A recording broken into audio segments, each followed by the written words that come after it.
Do do do, theme song. Do do do, I'm broke so this is my theme song.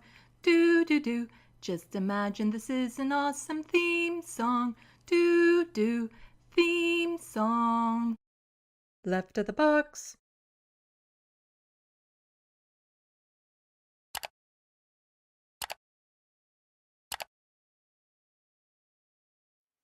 Hello, welcome to Left of the Box. Bonjour, bienvenue. I'm Sandy. Welcome, welcome, welcome everyone into this new year, 2025. I am still sick, but I'm better than I was for the past few days. Oh, so many people in the sandbox so far. Thank you. It's great to see all of you out.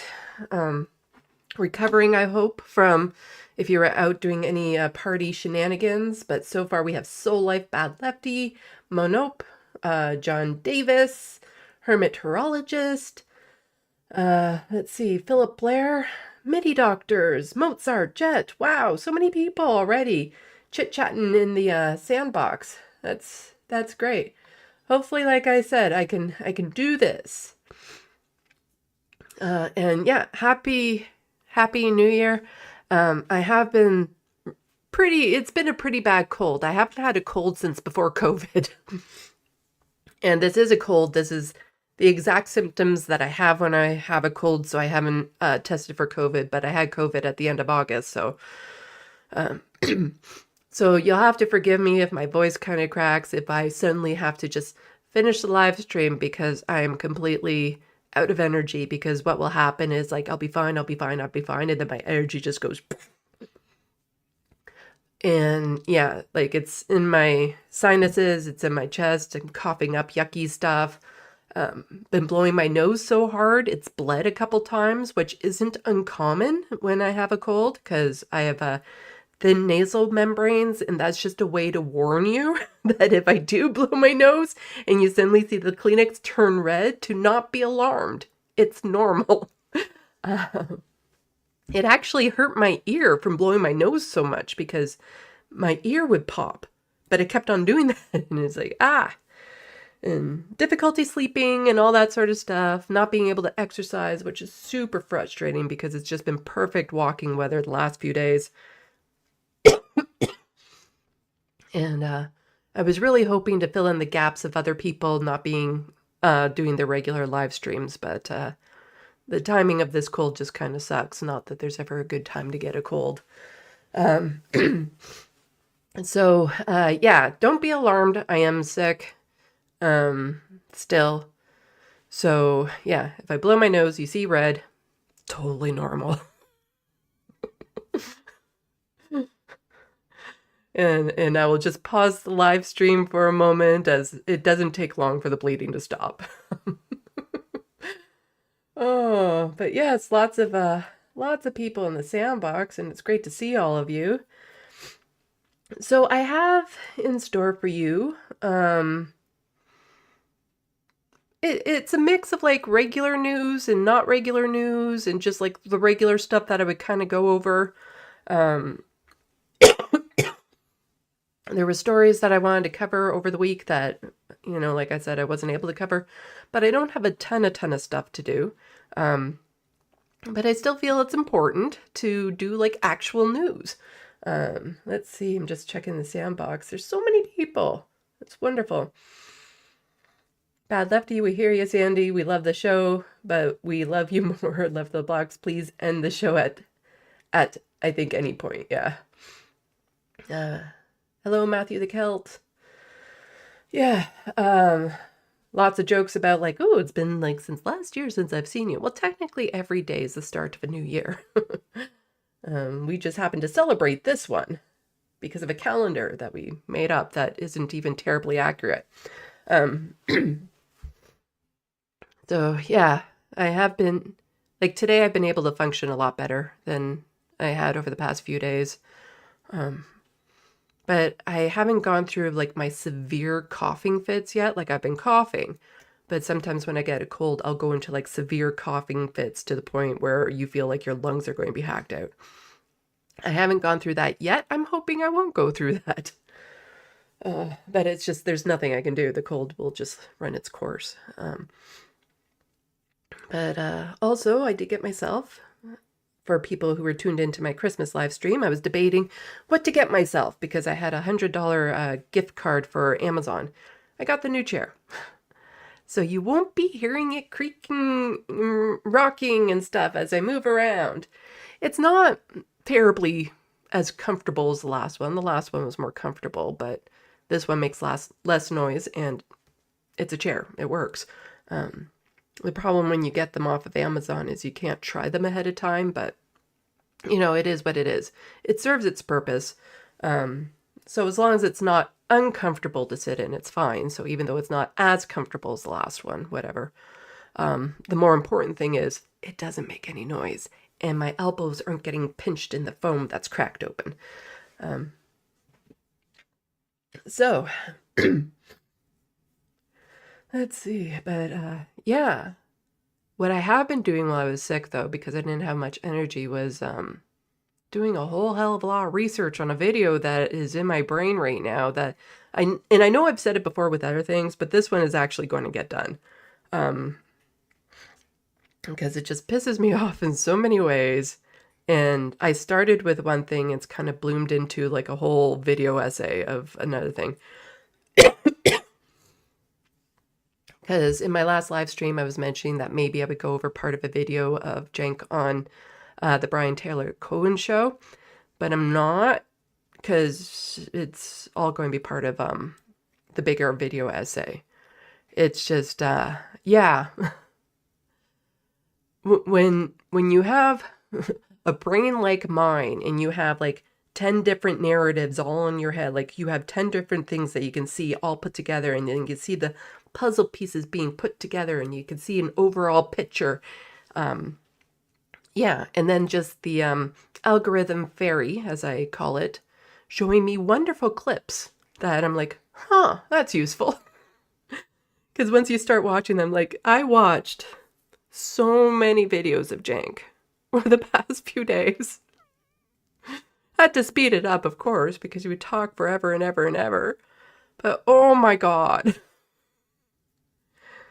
Just, you know, I was already sick, but like it hurt my mental, like it drained my psyche, you know, watching all of this stuff over and over again.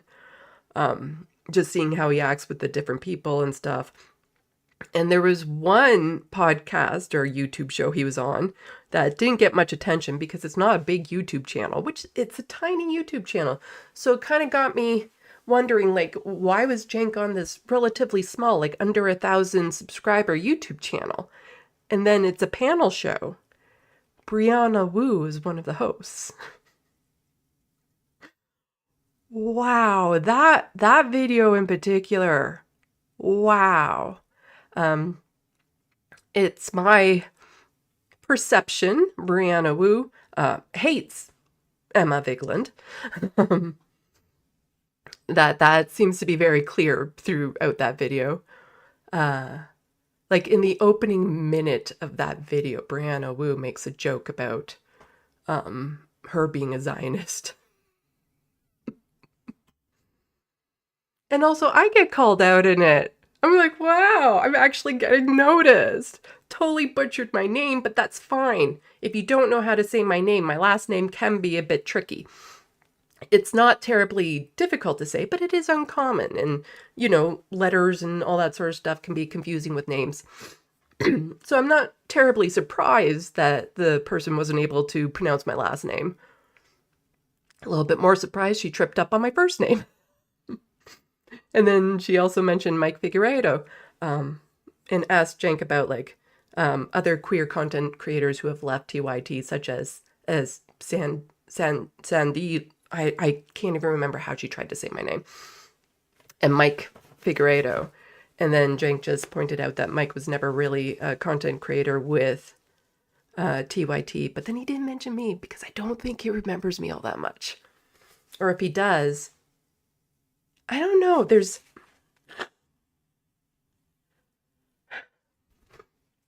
It feels like it's one of two things. Either he has no recollection as to who I am, or he's very uncomfortable around me. And I think part of it is, if that's the case, if he is uncomfortable around me, is that he knows how to talk. Like, he has a way that he talks to women, and he has a way he talks to men. I don't think he knows how to talk to someone who is non-binary. I think that makes him very uncomfortable. So we'll see. There's like so much in my brain with this video, but I have like all the notes together. I've seen all the videos I want to see, so it's just a matter of putting it all in place and stuff. And I need to talk to someone too ahead of time just to make sure things are cool.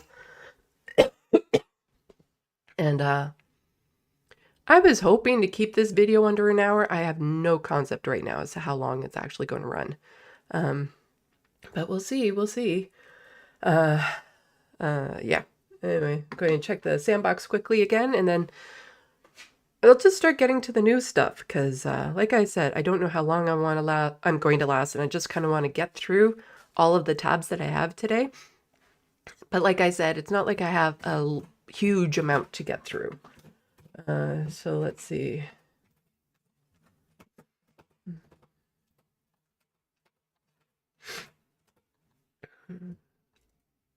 Mozart, if it's been too cold in California, and it had been, I have a hard time believing Canada has had perfect walking weather. Well, for me, it's perfect walking weather when it's around 0 and dry. Because it's been surprisingly warm. We've had a lot of rain, but we're getting snow today, so we lost all the snow. So basically, the walking weather I love the most is around 0 degrees, which is around freezing, and no risk of ice on the sidewalks or road. So like dry sidewalk and road. There can be lots of snow on the grass and stuff like that, but no risk of ice. Like, to me, that is just perfect walking weather. But you know, I can't help but think, you know, because it's been cold, it's been dreary, you know, and again, I find myself so grateful that I have an apartment that I'm in. Because I think of like the people in the tent encampments here right now and what they must be going through, and the thought of being this sick and being in a tent in this weather, yeah. No one should have to be forced to live through that. It is so reprehensible that this country allows that to happen when we absolutely have the ability to house everyone in a nice, safe, clean, dry housing situation, and for them to get all the medical care that they need. Let's see.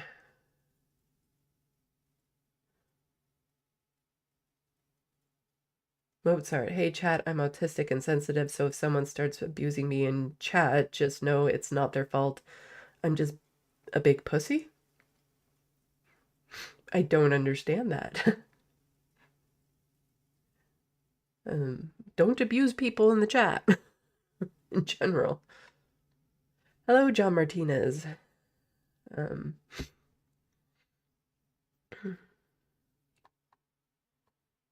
Let's see. John Davis, you deserve a vacation after so much jankness. Yeah. Hello, Alicia. Yeah, I think after I make the video about TYT, it's because it's going to be a broader picture about building leftist solidarity. And one of the biggest barriers with leftist solidarity right now is actually TYT.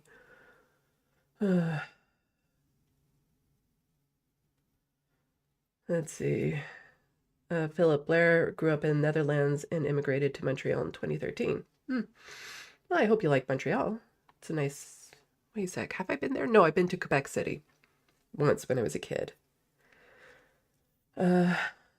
Mist man. Nosebleed equals you saw someone hot. Anime taught me that. Oh, okay. I'm trying to think of... Nope. Because one of the nosebleeds happened when I first woke up in the morning and was cleaning my nose, and all of a sudden, blood. So maybe I was dreaming about someone hot.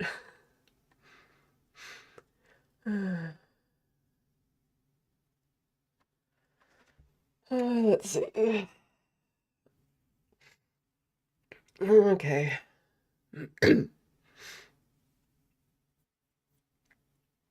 Anyway, why don't we just get to it?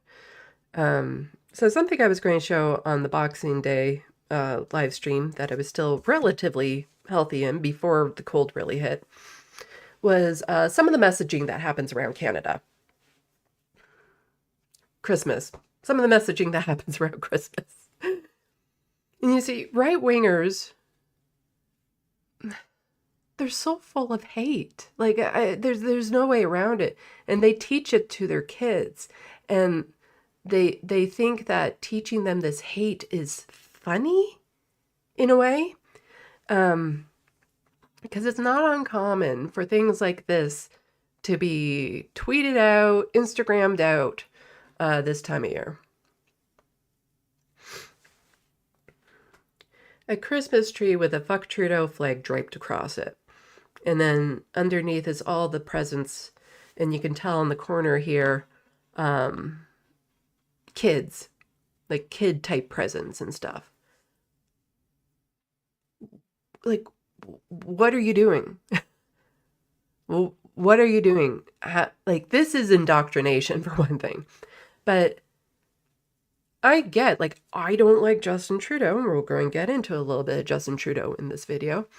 But to do this in front of your kids, to just show this type of behavior, because, like, it'd be one thing to sit down with your kids and say, okay, I don't like Justin Trudeau, and here's why, and list off policies. You know, teach them about politics, versus having this blank hatred of someone. And I say blank hatred because it's just fill in the blank. You don't know why you're angry at him. You're just angry at him because you've been told to be angry at him.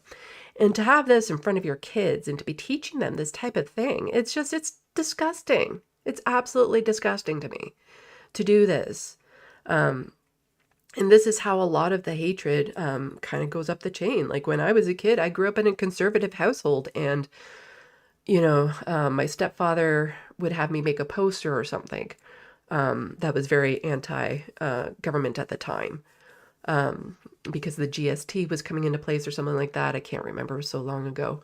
And, you know, they like to involve their children with their hatred and make it like a bonding family experience. But, like, to me, this is just, it's gross. It's absolutely gross.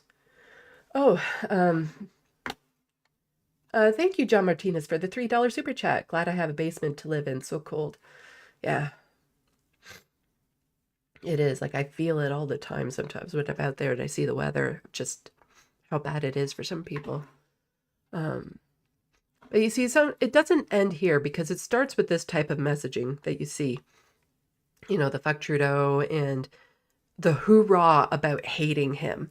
But then, you know, it gets expanded. So here we have someone who approached Trudeau while he was on a skiing trip with his kids.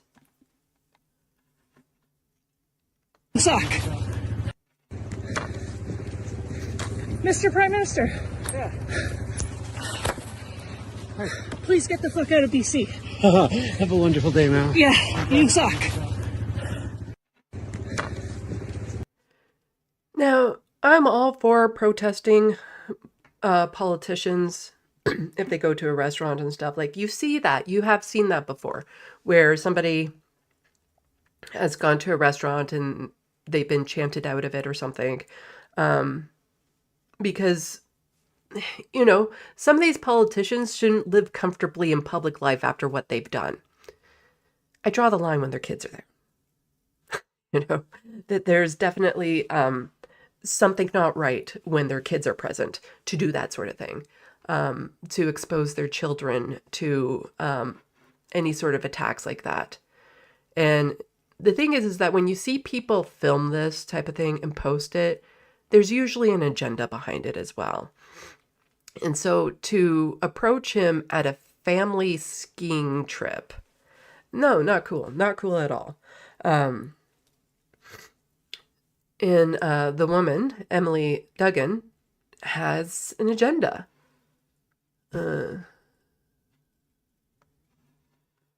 She is an anti-LGBTQ plus activist who ambushed Justin Trudeau during family ski trip, was subject to peace bond, banned from entering school. Emily Duggan, failed school board trustee candidate who runs Mom Against the Norm, filmed video telling Justin Trudeau to get the fuck out of BC. And of course, very much a fan of Pierre Poilievre. Like, if this is the type of people you have as your fans, then you've done something wrong.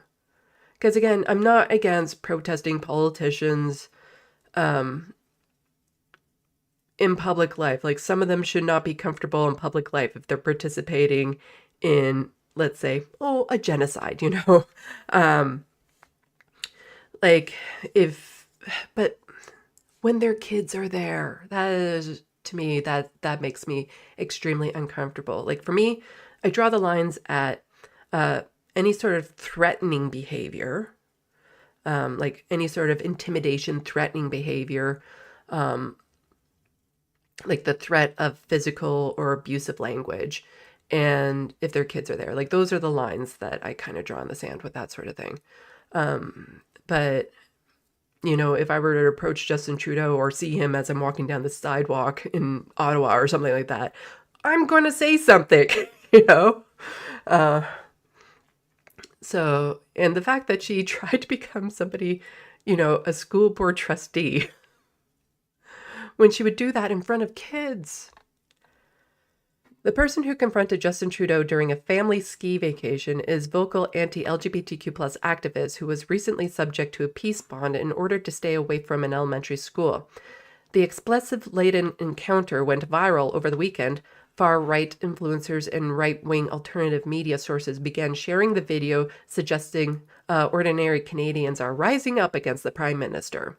In fact, Emily Duggan, the person who takes credit for swearing at Justin Trudeau in front of his children at BC ski resort, is actually a twice-failed school trustee who runs an anti-LGBTQ plus group called Moms Against the Norm. Now, you see, I had a friend, actually, who Justin Trudeau was in town. I think it was like for Oktoberfest or something like that, and tapping the keg or whatever. And I had a friend who was able to get in the front row of this, and this was shortly after his first election, like getting into government, but then breaking his promise about electoral reform. And my friend, like, that was the only reason why my friend had voted for him. And he was in the front row, and he told Justin Trudeau to fuck off. Like, that I'm all a fan of. Like, again, not threatening, no threat of violence, but again, to approach somebody in public with their kids present, line drawn. And it's just, again, it's the people that claim to be they're all about the children that do this sort of shit, like the people with the fuck Trudeau flag draped across their Christmas tree. I bet they would say they're all about keeping children safe. You know, she's trying to be a school board trustee for kids and stuff like that. And these are some of the most hateful, bigoted people you could come across. So Duggan refused to answer questions from Convoy Watch about her video or a recent peace bond banning her from contacting local school officials. Far-right influencers and media sources promote viral video of Justin Trudeau being told to get the fuck out of BC. Justin Trudeau, who's currently facing internal pressure to step down amid the resignation of his finance minister and calls for dozens of Liberal MPs for new leadership, is contemplating his future during a family vacation to Red Mountain, a ski resort built on an old gold mine in British Columbia's mountainous West Kookanees region. We don't need to go over that. We saw the video. It is unclear when the video was filmed and published, but it appears it began to be shared widely after it was posted December 27th by Convoy live streamer Chris Dacey, a member of the so-called Wellington Street Regulars. Within 15 minutes, the video was ripped and shared by 2 other Convoy influencers. The video has since been repackaged by dozens of far-right influencers and alternative media outlets in Canada and around the world. The video was later picked up by Toronto Sun columnist Joe Warmington, who suggested the video appears to be an orchestrated gotcha moment rather than an authentic interaction. That's weird, actually, that somebody from the Toronto Sun would say that. The Toronto Sun is a bit of a right-wing rag. And yeah, it was absolutely orchestrated. Like, it was orchestrated to be a gotcha moment. That was not an authentic interaction at all. She went there for that. Which, again, is just kind of sick because his children were there. Let's see. Is there anything? I don't co-parent with the government.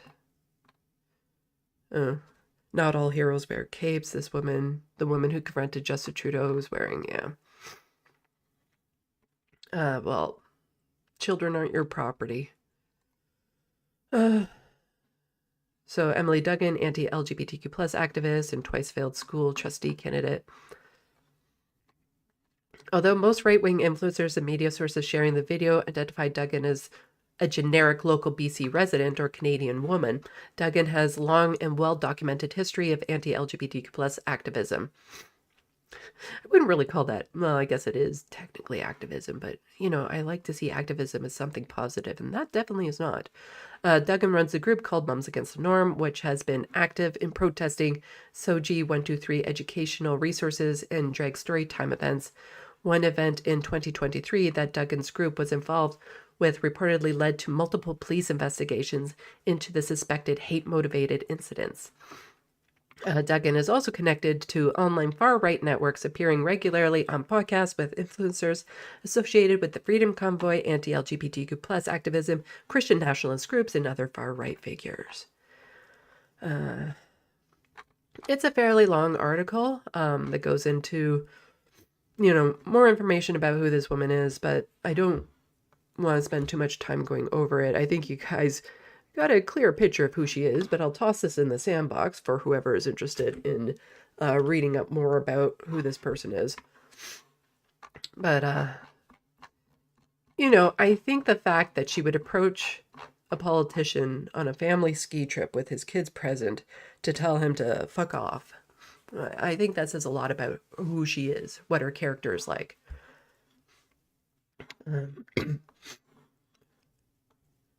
Because here, like, this is where you really can push back and you can really call out Justin Trudeau. Because every now and then you get somebody, some liberal saying, ask people why they're angry at Trudeau and no one has a coherent answer. They don't actually know why they hate him. It's irrational and ludicrous. And when he says that, he's actually talking about people who do this sort of thing. Because people on the left, well, we have reasons. We have reasons why we're angry at Justin Trudeau. And the thing is that these liberals don't like engaging with us too much because we actually have long lists of legitimate reasons why he should be protested, what he should be called out for. And it has nothing to do with who he is as a person. It's all about his policies, like what he's done for the country, what he hasn't done for the country, that sort of thing.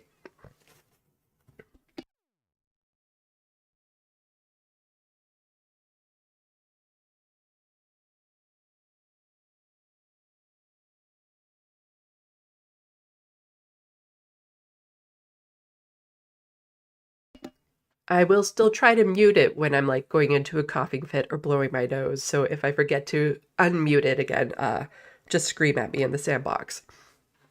And so the lefty Canadian radical Tory here. She is still a wonderful follow on Twitter if you're still on the hostile fart sauna. She always has like this amazing list of facts at her fingertips all the time. So let's just do a reminder, let's end this year by remembering why are all some of the reasons why Justin Trudeau kind of sucks. So exponentially increased arms sales to Saudi Arabia during a famine in Yemen, broke promise on electoral reform, helped to arm Israel during a genocide. In 2019, backed Donald Trump, Elon's fascist coup in Bolivia. Spends more than Harper fighting Indigenous peoples in court. That's something I've covered. Like a lot of this stuff is stuff I've covered. Has received several failing grades on MMIWG from NWAC. I'm not entirely sure what NWAC is, but this is Missing and Murdered Indigenous Women and Girls. Pushes through pipelines through unceded Wet'suwet'en territory. I actually know how to say Wet'suwet'en because I had to practice it over and over again for a video I was doing once for Rebel HQ. So that's the only reason why I could see this word when normally I can't do names of places, and I get this one. It's Wet'suwet'en. He wasted billions of our money building this pipeline at a loss, adopted, then failed to meet Stephen Harper's climate targets, embarrasses our nation clapping for Nazi in Parliament, adopted Stephen Harper's funding for healthcare and let it fall to shit, caves to the business lobbyists with increasing TFWs who suffer conditions akin to slavery, temporary foreign workers, that is, called Doug Ford's healthcare reforms innovative, voted with conservatives not to protect public health care from growing privatization, has exacerbated the housing crisis, continuously passed the buck about jurisdiction when it was his own party that decided it and it's been a failure, calls himself a feminist while not actually advancing women's rights. It's performative. Made Bill Blair, who defended racist card checks, our public safety minister, dangled the CBD like a carrot on a stick for multiple elections, and then made it $200 a month and hard to qualify for people who need it, is producing more OG than any other time in history. Passed the carbon tax, but spends more money on fossil fuel subsidies than on climate change initiatives, hands out corporate welfare like candy with very little payoff. See the battery plants. His own supporters don't hold him accountable. You see yourself, for instance. So that's the thing, like these people, these liberals, they never actually engage with these types of criticisms because it's hard to argue these things because these things are real. These are things that the Justin Trudeau thing has put through. But a lot of the times, because the way Justin Trudeau likes to spin things is he only says the positive. He never says the negative. And so he'll say, like, we're making a promise to do blank. And then that's what his followers hear, but they don't actually follow up to realize he didn't actually do that thing. He didn't actually do that thing he had promised to do previously. And so they have this nice, glowy, flowery picture of who Justin Trudeau is without realizing all the things because nobody looks into policy. It's all vibes. It's all vibes. And a couple more people replied, I don't know if it's all the same, but attacking the right to strike. Yep. Lying about electoral reform. I got that. Breaking promises around pharmacare. Yeah, he actually voted against, like the Liberal Party voted against universal pharmacare during COVID. Fighting Indigenous kids in court. Got that. Not stopping a monument to Nazis. Yeah, might wanted to say like, that memorial to the victims of communism. Maybe that shouldn't go up. This one, he didn't invite the SS member to Parliament, but somebody in his party did. Blocking a wealth tax supported by majority of Canadians, and that also happened during COVID, because the NDP had pushed through a motion to tax corporations that were making a profit during COVID and the ultra wealthy to help with expenses and stuff like that. And the Trudeau government and the Conservatives voted against it. Let's see. Any new ones here? Yep, the SNC is an example of corruption. That's a big story that happened a long time ago, and I don't know all the details for it, but yeah, definitely sketchy stuff was happening with that sort of thing, and I think a couple MPs actually stepped down as Liberal MPs and became independent because of it. Yeah, we got the back to work, flaking on that, First Nation water advisories. Yeah, those are all issues. So the people who are really holding Justin Trudeau accountable for all the bullshit he does is people on the left, the radical left. His own followers, his own supporters don't do that. It's only people on the left that actually call us out, because everyone else is just, they have their rosy glasses on about who Justin Trudeau is, because he is very charismatic, you know. He knows how to work a crowd. Most people who get to that level of government know how to work a crowd. One of the exceptions being Pierre Poilievre, who is just a potato. He has no charisma, no riz at all, and yet he's still somehow leader. But, you know, there was that thing with India interfering with the leadership race. That could explain why somebody with absolutely zero charisma can make it to the top. I don't know. We don't know. Because he's still not getting his security clearance. And the report hasn't been released to the general public because it is top secret.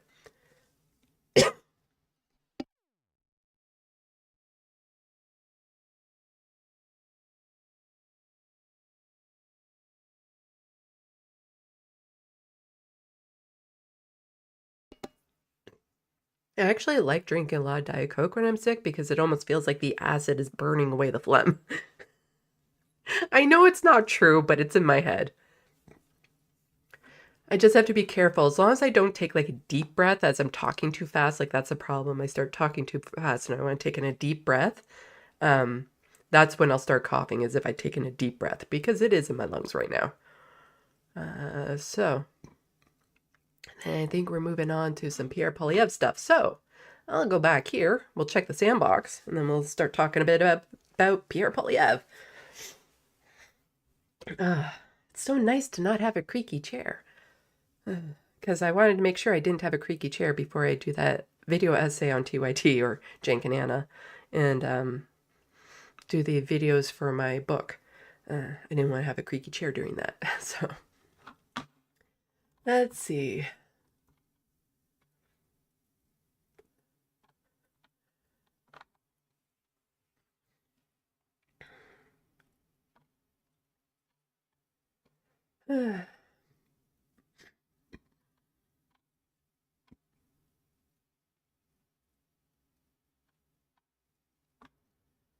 Okay, so I saw the super chat. Again, thank you so much, John Martinez, for the super chat.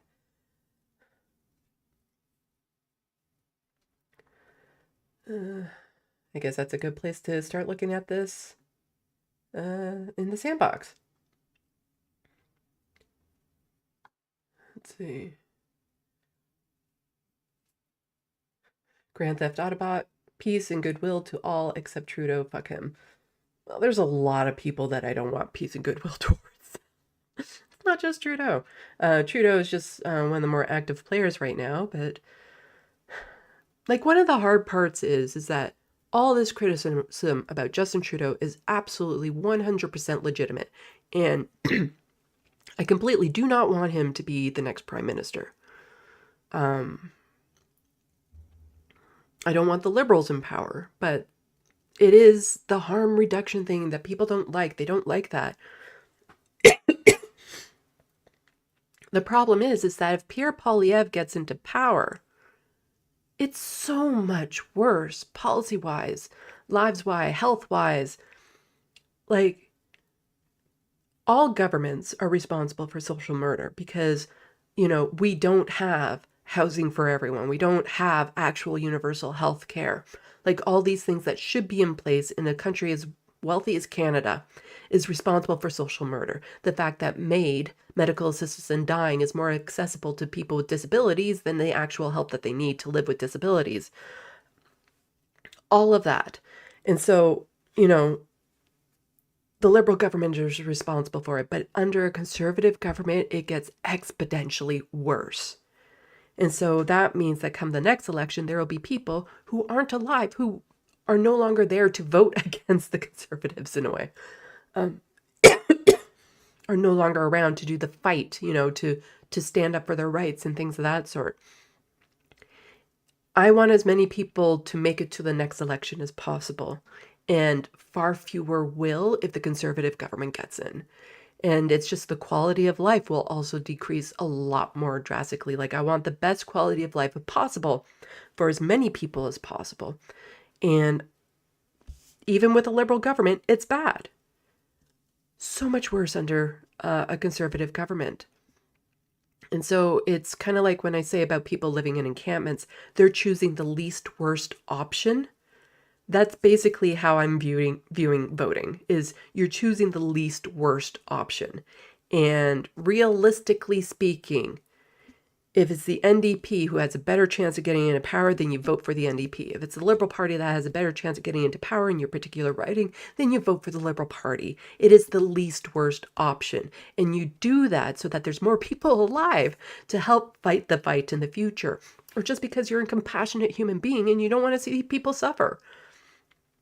Like, I hate this idea, like, oh yes, he is responsible, for arming Israel and participating in the genocide and stuff. And Pierre Poilievre, as I've shown in my videos before, will be so much worse. And I hate that those are our options. And that's why when it's not an election, we have to work our ass off to make sure that when the next election happens, that there's actually people in power that we want to vote for. But when the election happens, you look at your ticket, that's it. That's your option. You choose the least worst option. And then the rest of the time, when people tend to go back to sleep, that is when you have to work your ass off to find people, to find candidates to run in your riding, people that actually will motivate you, energize you. You have to push back against your riding associations. You have to call out your MPs, your MPPs, and push them to do the right thing. That's when the citizens do the work. During the election is when the candidates do the work. But the rest of the time is when the citizens have to do the work. And you do that through organization, through activism, joining community groups, helping out that way. We have to participate more in this democracy that we have called, Canada.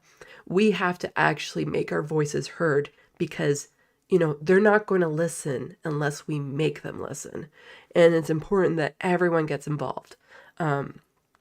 So that, again, so when the next election happens, we have people we want to vote for.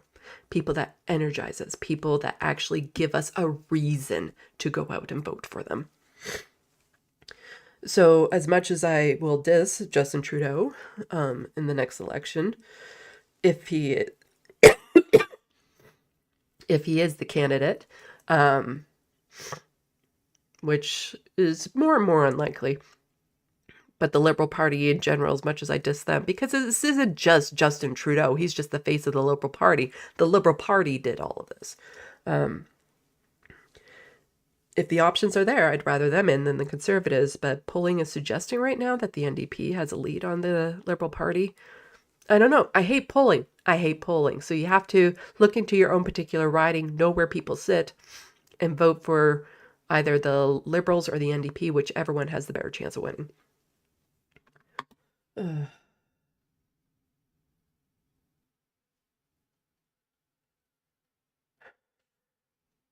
John Martinez replying to Bad Lefty, love the work Sandy does. They make others aware of how difficult it is for many of us.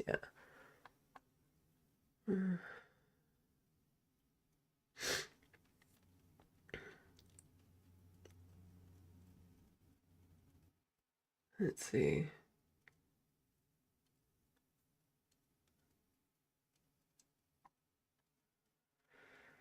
I'm just going to try to scooch through some of these so I don't spend too much time here because I do a lot of rambling and I want to get through all the news stuff that I have today, and then maybe we can chill a bit. I don't know. Or I can just go crash again and watch the last episode of Andor again. I've really been feeling, if you haven't seen Andor, if you can find a way to watch it, watch it. It's part of the Star Wars universe, but it's so good.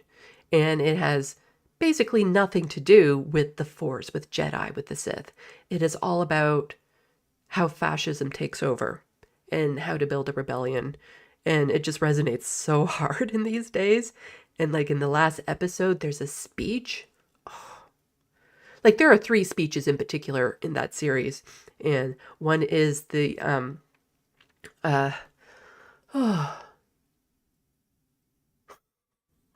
it is the chant that I can't even think of right now because I'm sick. One Way Out. Yeah, the One Way Out speech during part of it, and then another speech by the head guy who is trying to arrange the rebellion and stuff, and just, some of the that he's cursed to live a life where he's forced to use the tools of the enemy. Brilliant speeches, and then the speech at the end too about how fascism grows when everyone else is asleep. They thrive in darkness and stuff. Like so powerful. And then Jessie Gender does an amazing breakdown of it that I recommend people go and watch. But then also go and watch. So she has like an overall breakdown of the series, but then she also would do it episode by episode right after it happened. So you want to go to the one of the last episode because there was some things that happened right before the last episode aired of Andor. It was there was a shooting at a queer bar, and people died and stuff. And so watching the last episode of Andor right after that happened hits a different way. It really, you feel it differently. So I recommend that you spend the day, you watch Andor, you watch Jessie Gender stuff, because, yeah, it is so relevant to today.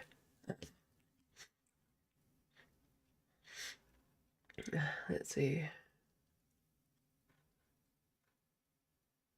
Hermeteorologist, my grandpa told Hoover to shut the fuck up one day while fishing.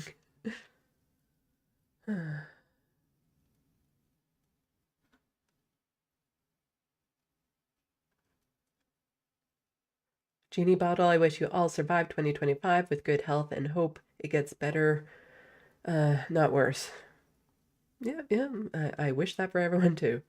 That's why I always say, at the end of my live streams or videos, I hope your tomorrow is better than your today, because it works no matter what. Because if you had a really shitty day, then I hope your next day is better. But if you had a fantastic, like the best day of your life, well, I still hope your next day is better.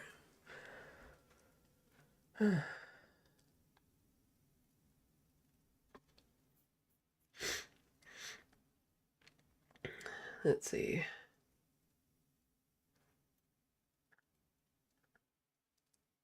Bad Lefty and TBC, I am not above cussing people out. I just believe I have more class than to go somewhere to do it in front of their kids. Yeah. Grand Theft Auto, except when they want the government to regulate potential trans kids.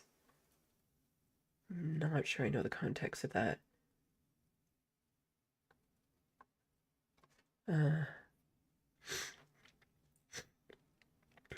Let's see. I did catch somebody saying, like, at least wait till the kids are in the car or something like that. I don't know who said that. I just kind of glanced at it. Bad Lefty, we will scream, but will you read at Left of the Box? Well, you see, when you do the at the left of the box, if enough people do it, the orange highlight can kind of catch my eye in my peripheral vision.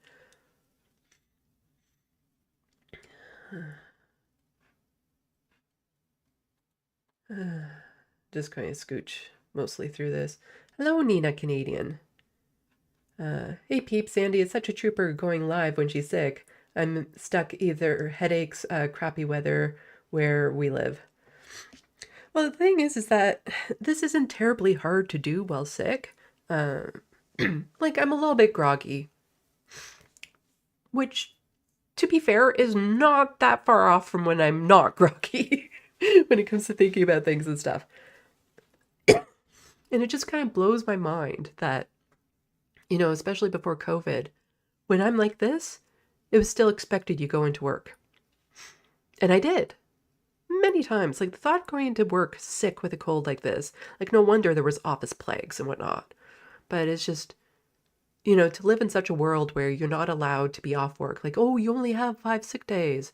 Well, you could get sick more than 5 days in a year, for sure. Because, like, this cold alone, I would say I need a minimum 7 days off to be healthy. But then it's also about like not spreading it to everyone else because I'm semi-functional. Like really, I just have to sit in a chair and talk to the camera and stuff. But, you know, other than being congested and having a coffee voice, I don't have the headache. Like I'm not in any pain or anything right now. So it's doable. But like I said, at any point, my energy level might just go like, you know, you see, there's like a sound effect. I know people can imagine the sound effect I'm thinking of, where all of a sudden it's like, doo. That could possibly happen. At which point I will have to end the live stream and be like, I'm just going to go lie on my couch and watch something totally mindless. Like I actually, when I was in that mood, I wanted to watch something I hadn't seen before, but required absolutely zero brain cells to watch. So I watched Dragon Ball Evolution, and wow, wow, that movie was so bad. It was like, it was written by a 5-year-old who thought this would make him look cool to teenagers.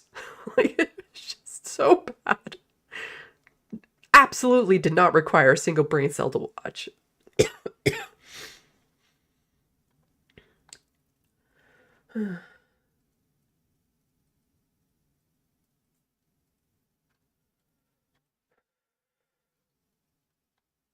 Let's see, sorry, I'm just going to skip through a lot of the sandbox because I do want to get through the rest of this before I potentially crash.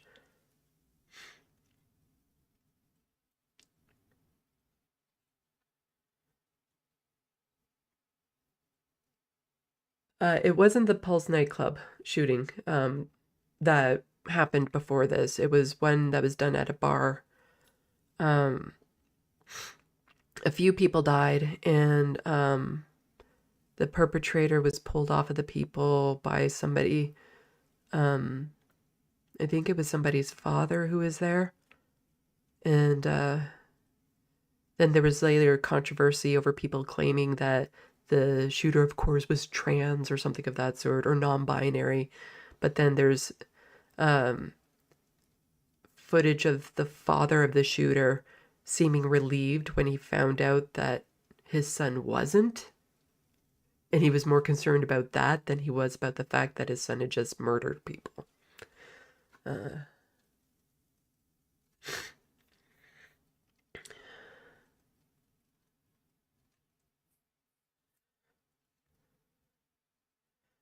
The true democratic North, if the economy recovers before election, there's a chance Polyev doesn't win a majority. It's kind of why I hope the election takes, like, no early election. I don't want an early election. What I want to see is a leadership race, both in the NDP and the Liberal Party, because that again will help get the ideas out there, get people excited, get people energized, but then not have the election until it's scheduled in October. I do not want an early election because then it actually gives time for the parties to rebrand and rebuild themselves. And you can do it in that short distance of a time because Doug Ford did.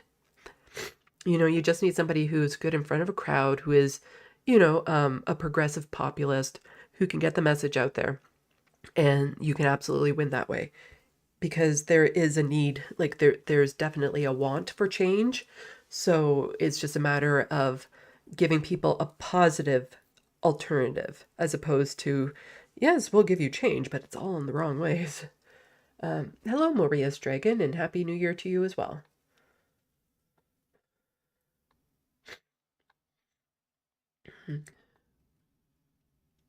Genie Bottle, Star Wars gave us the quote, only now in the end do you realize the power of the dark side, and this is how liberty dies, with thunderous applause. Yep. Grand Theft Autobot, I said that in response to what her name, who swore at Trudeau, wearing I don't let the government co-parents my kids. Oh, okay. Because you were saying unless they're trans or something like that. Yeah.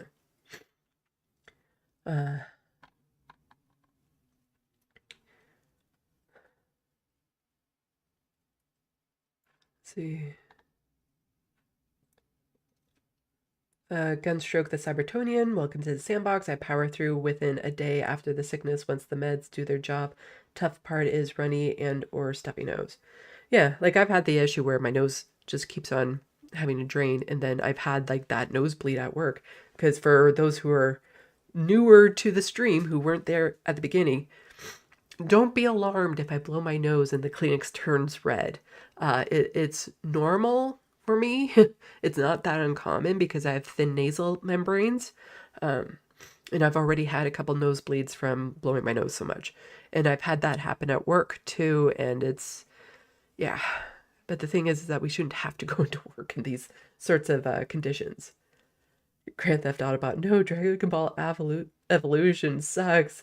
Ass. It's like they only read the Wikipedia synopsis. Yeah, it was so bad. It was so bad. There's a pitch meeting about it too that was just spot on. Let's see.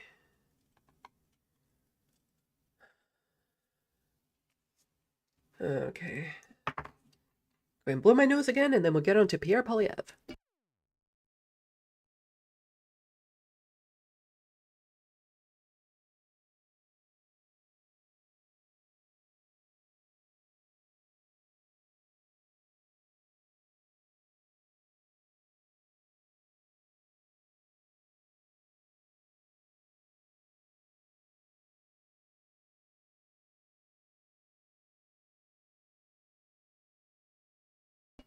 I just hope that there's like no big boogers or anything that you guys suddenly notice in my nose. Okay, so what were you doing Christmas Eve? Well, Christmas Eve, Pierre Polyev was tweetin'. He was a tweetin'. Now, somebody mentioned because I showed the tweet he sent out on Christmas Day, which had a picture of his family at Thanksgiving with the words like Joyeux Noël and Merry Christmas on it, which was just hilarious and so fake and phony. But now the scuttlebug around the internet is he separated from his wife. Because apparently his wife also sent out a message saying from her and her kids. Which, you know, is entirely possible and there's no reason to hide it.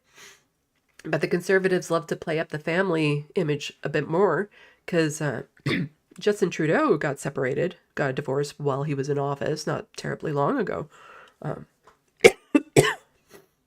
So there's no reason to not come out with it, which, again, it is, the whole picture, everything was just really odd. But, you know, he still sends out his regular propaganda.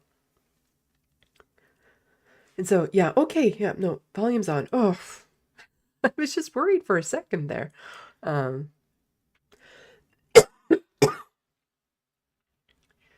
So here we go. So he tweeted this out Christmas Eve. I will defund wokeism and fight anti-Semitism. And I stand with our friends in Israel against terror. Somehow wokeism and anti-Semitism are the same thing now. Oh, all you woke anti-Semites. What does he even mean by that? Like, does he know what those words mean? Does he? But the thing is that he's like, oh, I stand with my friends in Israel against terror and all this sort of stuff. But as the serfs pointed out, 3 conservative MPs who met with far-right German politician will stay in caucus. Polyev said the Conservative Party does not share Christine Anderson's views. And this is the article that they were referencing. Speaking to reporters on Monday, in Ottawa, Polyev said otherwise ducked the questions about the luncheon between MPs, these MPs.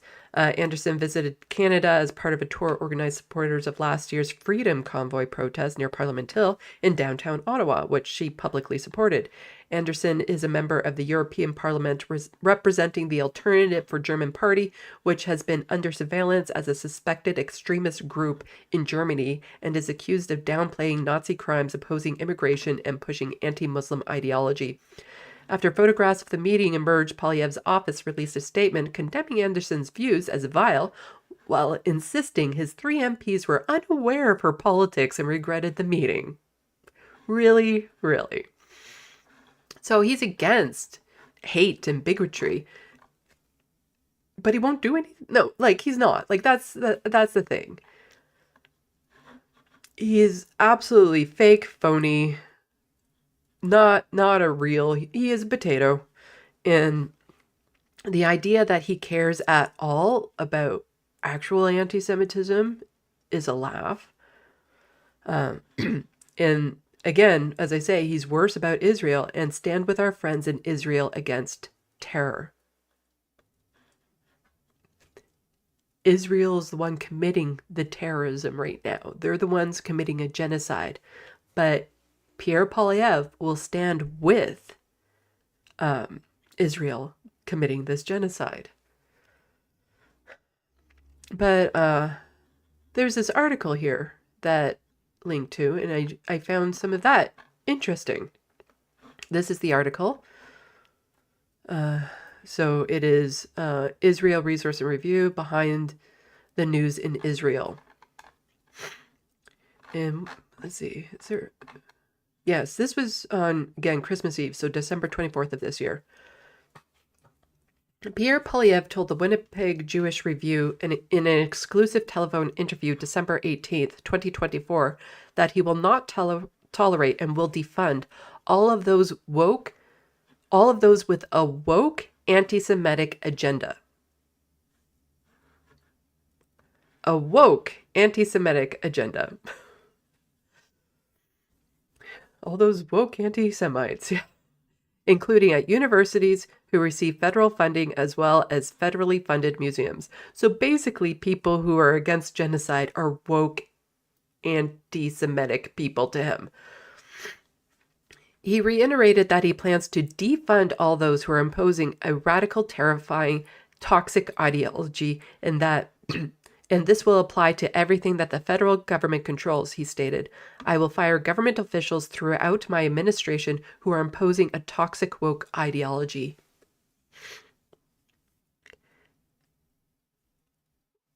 Why is the mainstream media not covering what he just said in there? Talk about your fascistic governments coming into power. Like, holy shit. Like, to say that he's going to totally get rid of freedom of expression for people who are like, protesting a genocide, that he will fire people imposing toxic woke ideology. And what does toxic woke ideology mean? Like to him, anything trans related, queer related, reproductive rights related. Like what is a woke ideology? That's a very broad subject there. But just this, that everything that federal government controls, like this is really, really dangerous language that he is using. And like, where is the pushback from the media on this? Poilievre said under a future Poilievre administration, there will be a crackdown on all terrorist networks that Trudeau has allowed on our streets. Again, he's talking about pro-Palestinian protesters.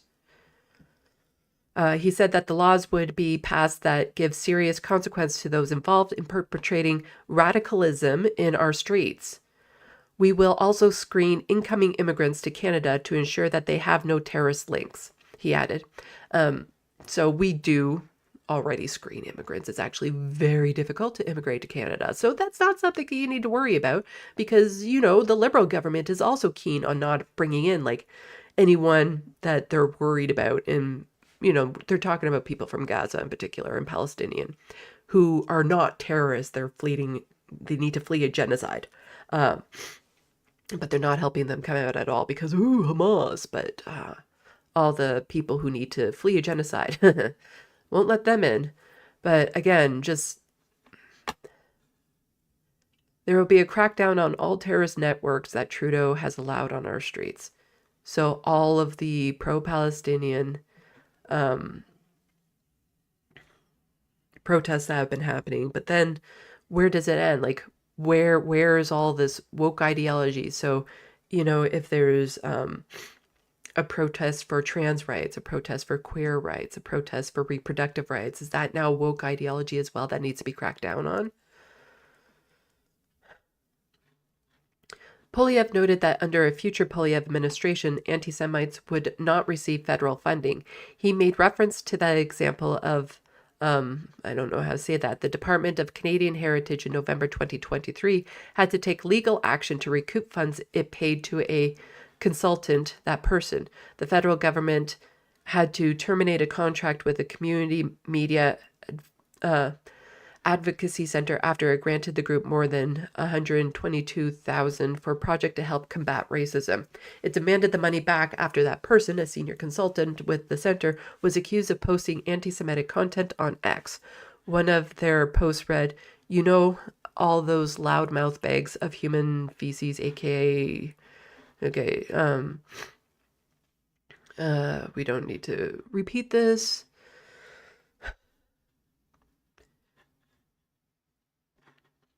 I'll just highlight it for people to read. There is a line between, calling out Israel and then calling out Jewish people. Jewish people are not responsible for what is happening in Gaza. It's the state of Israel that is.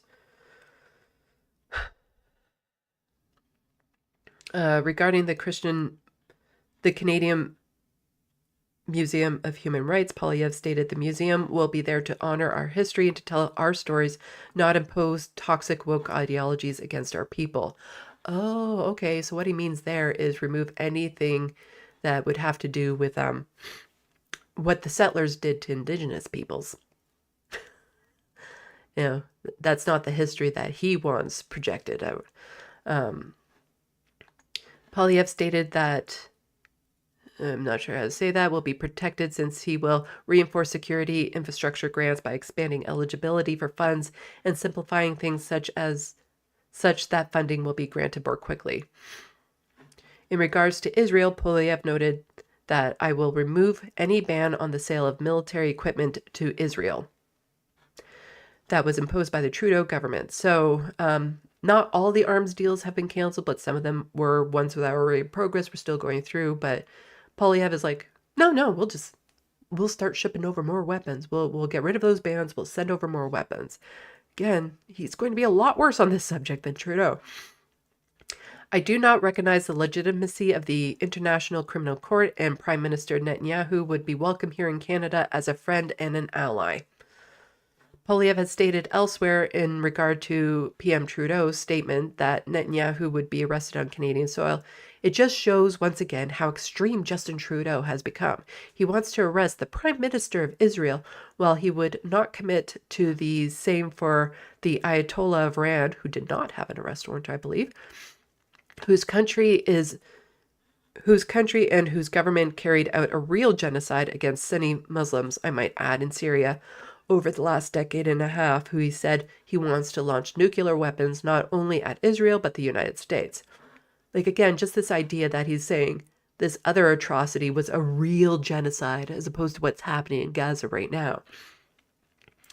Like, he's just outright denying that there's a genocide happening in Gaza. Let's see. Trudeau is not interested in arresting him, but is interested in arresting the leader of a democratically elected government, the State of Israel, which has been besieged by terrorists and foreign tyrants attacking its land. It's another example of how radical Justin Trudeau is, how his extreme woke agenda, it permeates everything he does. That's why we need to fire him and get back to common sense conservative government. You see, that's how you know this is an actual quote from Pierre Polyev, because there's no way he wouldn't leave out one of his slogans. Common sense conservative government that will stand with all our allies against terrorism and tyrants. And a lot of these are like quotations of what he said. But again, just the fact that this could be out there and the mainstream media isn't picking up on how absolutely brutal Pierre Polyev will be. Like, he's also saying he will defund UNRWA. Right here. It is just... Yeah. He he is quite a danger to Canada in ways that people don't quite realize. Like, a lot of people seem to think we're safe from this sort of thing up here in Canada, but we're not. Fascism is still achievable here. It's just, it is more difficult. We do have more checks and balances in place than, let's say, the United States, but it's still achievable here because a lot of what he has proposed here would go against the Charter of Rights and Freedoms, Canada's constitution. So they would be challenged in courts, and the courts would most likely rule in favor of the challenge.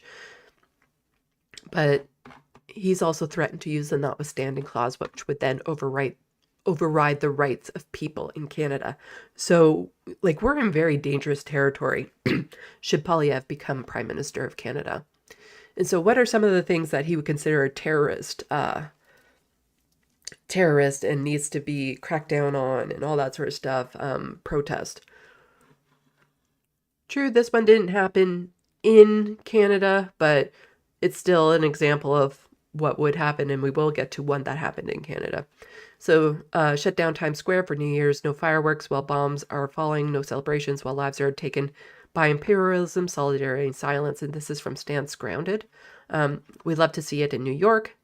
FYI, mainstream media news is not covering this, so you can cover it. University to leave the area. Please leave the lot now, or you will be arrested for trespass. This is the New York City Police Department. You have been warned by New York University to leave the area. Please leave the lot now, or you will be arrested for trespass. This is the New York City Police Department. You have been warned by New York University to leave the area. Please leave the lot now,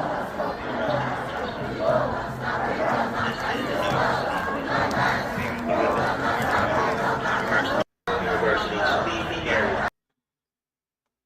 And then there's also the Irish. Like, not only do they have one of the best accents, they're also very outspoken about what's happening in, to the Palestinians. This is from Howard Beckett. This is how Dubliners brought in the new year in the start of 2020 at the start of 2024. A year of the Irish stand with Palestine. Ireland will always stand with the oppressed. So things like this. Music. Okay. Things like this under Pierre Poilievre would be banned as some sort of terrorist rally gathering.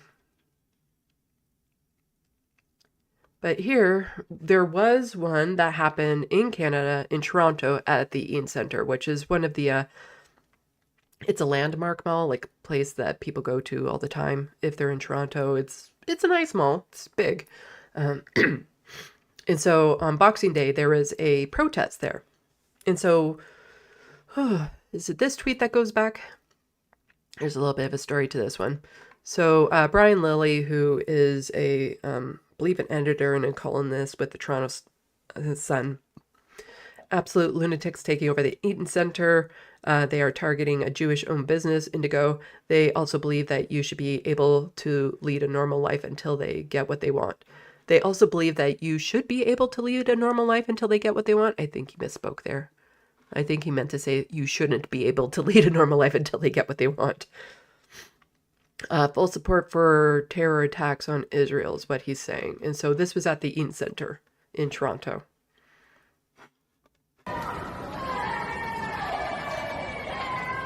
So there's a big banner that they let hang that says arrest this criminal, and it's Benjamin Netanyahu, and he is. There's a warrant out from the ICC for him.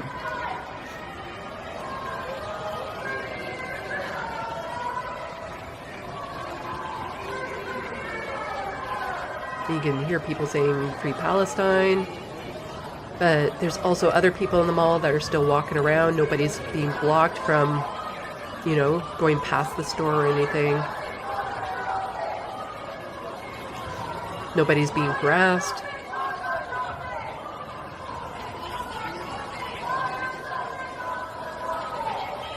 But, you know, they are getting themselves noticed by the chants, by the banner and stuff. People are stopping to watch and look and see what's happening, which is ideally what you want during a protest. Like, a protest is meant to be noticed. It's meant to inconvenience people. But as you can see, people are still able to get by and do their regular Boxing Day shopping.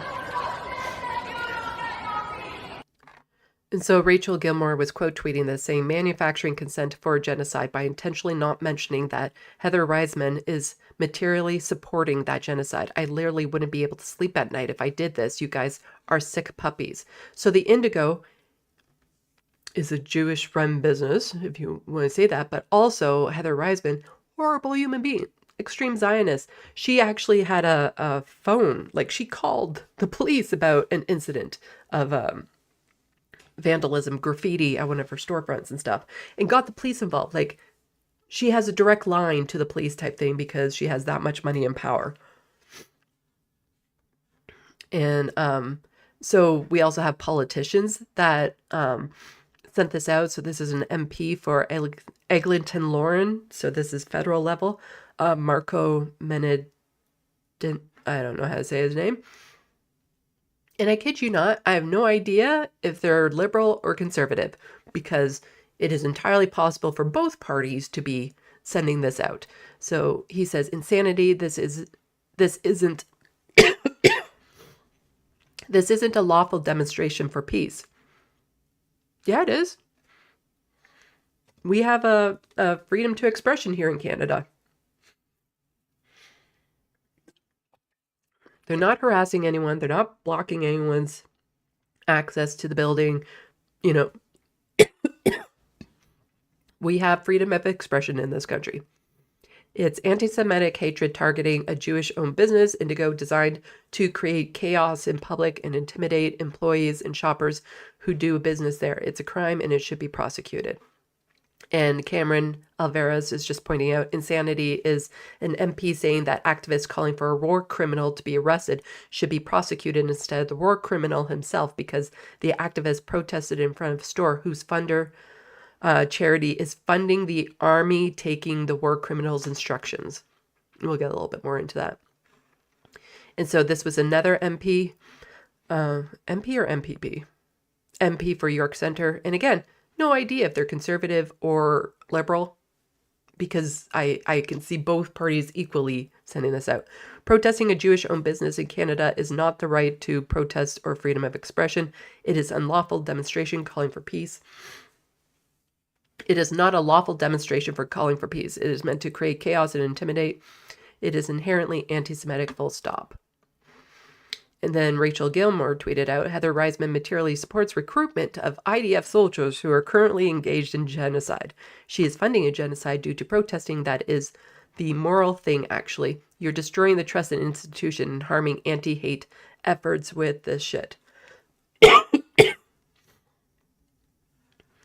And then this one, if we go back a few, so she actually has a video on this, and she does amazing videos. So let's watch what she has to say about this. So Rachel Gilmore.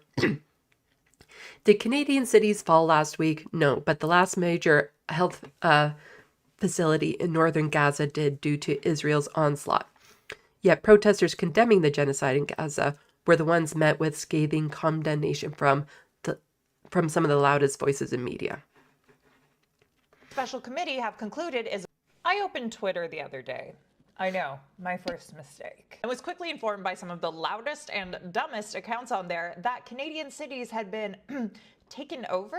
That Montreal, for example, had been shut down because people were protesting Indigo, a store whose CEO has a foundation that provides scholarships to foreigners who go out of their way to join the IDF. You know, the military responsible for what Amnesty International and a UN special committee have concluded is a genocide. One former media personality claimed that a mob had taken over downtown Montreal, screaming like, quote, wild animals. Now, I happened to be downtown the very next day after she posted this, and I took this picture and this one and this one. So I guess Montreal hadn't actually fallen. Wild. Even Indigo was already open again. But to hear Canadian columnists and Shopify tech bros talk about these protests, which happened in other Canadian cities too, they apparently pose an existential threat to Canadian society. I want you to listen to how these guys are talking to their followings and consider the fact that these dudes have platforms with institutions that allow them to shape our country's worldviews. A National Post columnist said, "They're coming for you next." A Toronto Sun columnist appeared to call for mass deportations of any non-citizens who were protesting,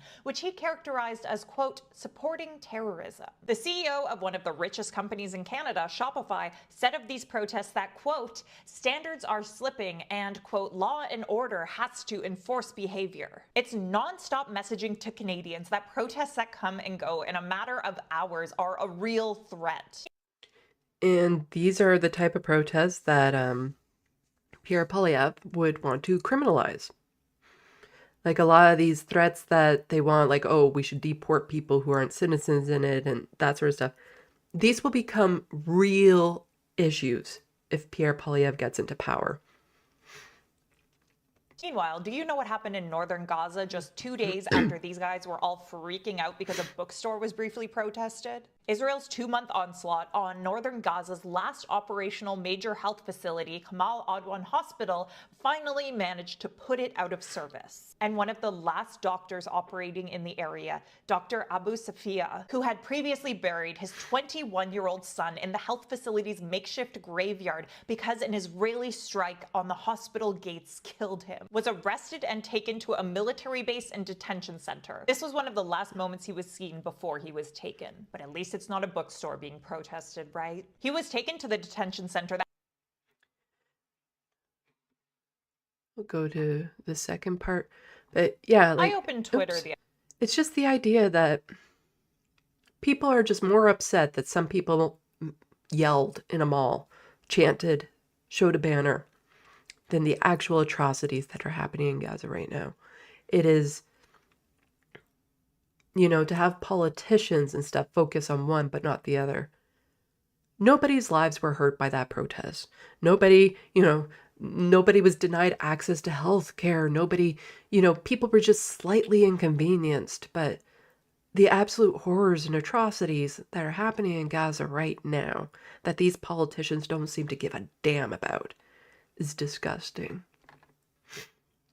I did see one of the columns to the detention center that made headlines for its human rights abuses. To their credit, I did see one of the columnists who was freaking out about the bookstore weigh in on this. The Toronto Sun columnist did take a second to retweet a claim that the doctor was a Hamas colonel. A claim that, as CNN notes, no evidence has been provided for. This is a massive chunk of the media landscape in Canada. It's cowardly and disturbing. And it's horrifying to think about how this impacts public perception of issues up to and including the ongoing genocide. What do you think of all this? And then somebody had tweeted, great video, just wrote an article debunking some of the misinformation that spread online after the Boxing Day protests in Toronto. Too long didn't read. Far from takeover, cops and Eaton Centre security shut down protests in about 10 minutes. And so Rachel Gilmore was quote tweeting her, and this is the article here. I'll toss this into the sandbox, but we'll go over just a couple things in it. So, like, the thing is that you had all these politicians, these columnists and stuff saying how horrible this was. That chant that you saw, this whole thing, lasted about 10 minutes. 10 minutes of inconvenience to some people. And that was too much for their sensibilities, you know, that they couldn't, that 10 minutes of this was outrageous that it was allowed to happen in the first place. So misinformation that authorities stood by and allowed pro-Palestinian protesters to take over the Eaton Centre spread on social media and talk radio after a demonstration in the mall lasted about 10 minutes on Boxing Day. Amid a crowd of shoppers, about 40 protesters with Palestinian Youth Movement chanted Free, Free Palestine and unfurled a large banner depicting the face of Benjamin Netanyahu. The words, arrest this criminal, were embezzled, I'm sick. Actually, I probably wouldn't even be able to get it if I wasn't sick. On the banner,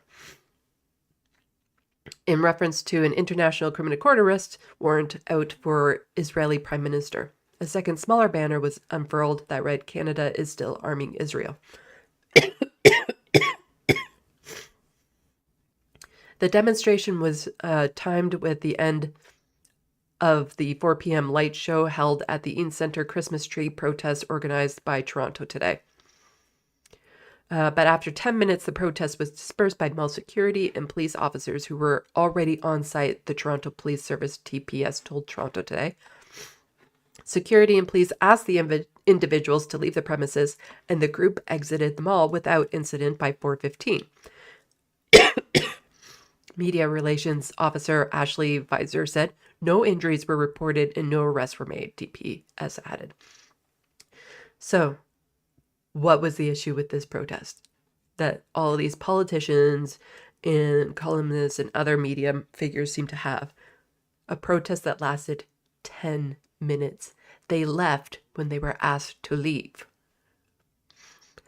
Like, if we're not allowed to protest like this in the most inoffensive way possible, then where are we allowed to protest? And when it comes to this, basically they don't want it. They don't want us protesting. They don't want us drawing attention to it. They're outraged that anyone would be pro-Palestinian and against a genocide that's happening. And the more this goes, I get so fucking mad at these people that they're upset about this protest, but totally turning away from the fact that there's a fucking genocide that is still happening. I can't wrap my head around how evil these people are.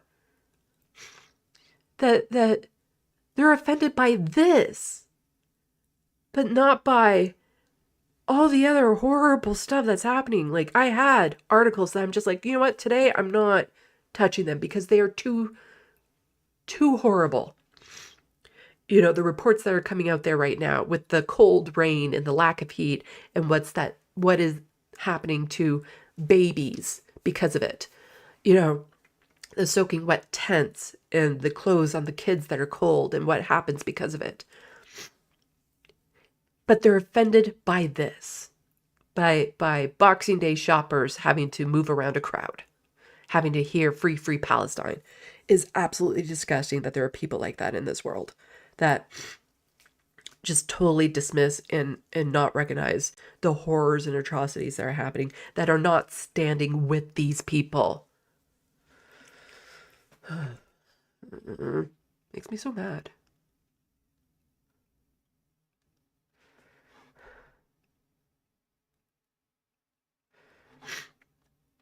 And then, you know, when you have the support of the media, of politicians, you end up getting more and more radicalized people throughout the government and stuff. I didn't want to go over all of this. It's a fairly long video. I'm just trying to see what I had in my docket. Okay, so this is from Laura Babcock saying Canada, a city, been so threatened by an alt-right extremist, they're going virtual meetings in 2025 for safety. Outside agitators or so-called freedom movement targeting municipalities do not ignore the rise of fascism in our town. Speak up and stand up. And so this is from the city of Pickering. Warning, this video I'm not going to be showing the video. But basically there is somebody on their council that has been making the lives of people very difficult. So due to growing threats of violence, harassment, and intimidation, the city will be undertaking measures to protect the safety, security, and well-being of council staff and residents. Please take a moment to watch the following video. I'll toss it in the sandbox. So if you want to watch it, you can. But it's basically talking about one particular councilwoman and how she's making lives a lot more dangerous for other city officials. Okay. So there's a bit more to go with Pierre Poilievre that I will be touching on in a moment. But before I do that, I'm going to check the sandbox.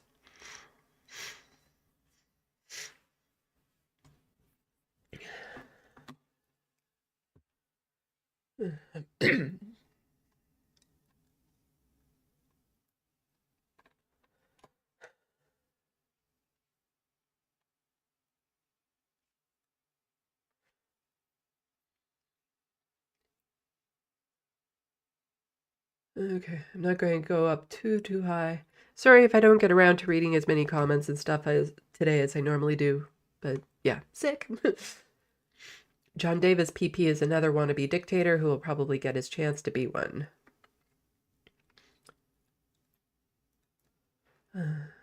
Philip Blair, a nation that celebrates good storytelling, is much better prepared to recognize a bullshit narrative.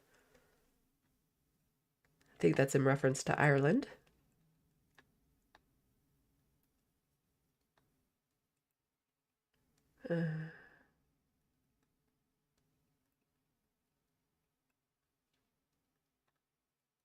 Let's see. Matthew the Celt, the first time I saw a free Palestine protest in Ireland, I was clenched in... I think you meant to put anticipation as opposed to anticipation for the gunshots or explosions or other violence. When the expression was allowed to proceed freely, I wept.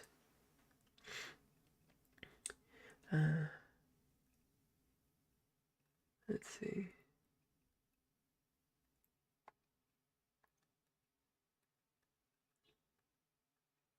Miss Man, during Trump's first presidency, his Netherlands ambassador spread lies that our politicians were being set on fire. Our press called him out on the spot, much to his embarrassment.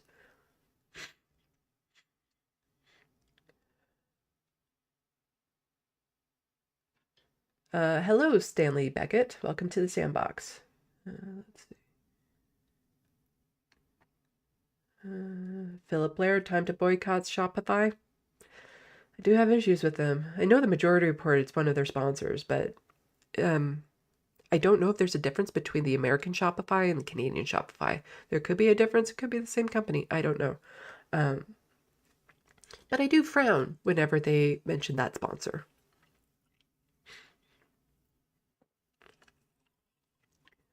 But I seriously doubt they know more about who they are, because if it is the same Shopify, because sometimes they're run differently between the countries, if it is the same Shopify and they knew, I'm pretty sure they would no longer use them as a sponsor.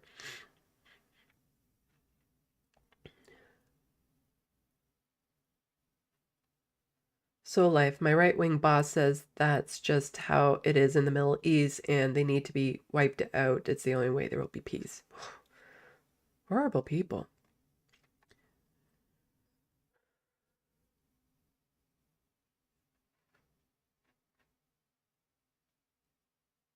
Let's see.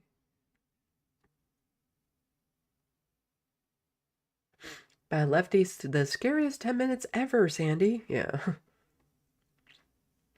Stanley Beckett, yes, humanity is now woke.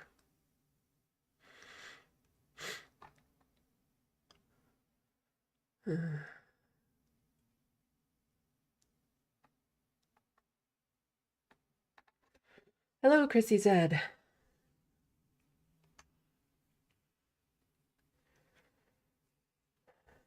Okay. Oops. Let's go back to this one. So Pierre Poilievre had been, wow. What's the word? When you're teasing something that's going to become live.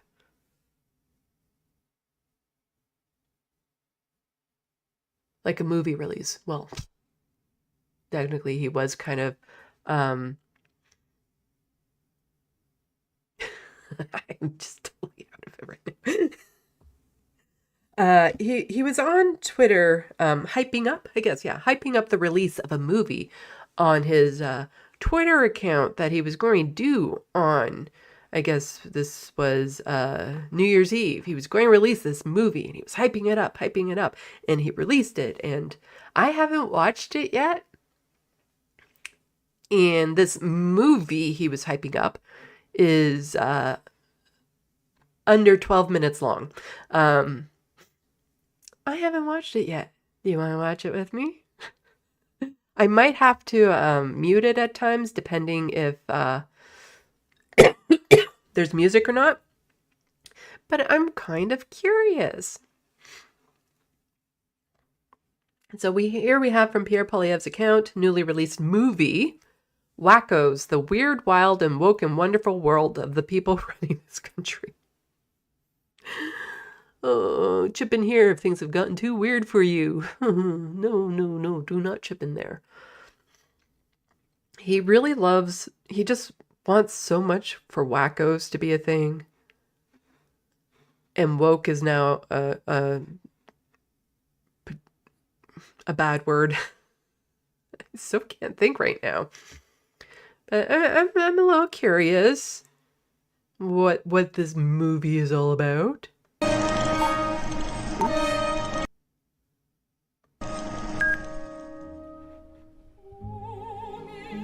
Oh crap. There's music. So what I'm going to do is I will mute it for you guys. And then if there's any words of relevance that come up, I will mention it.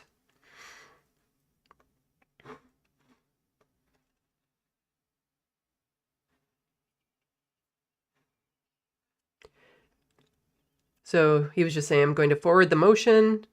And we have the opera singer in the background that you guys should not be hearing.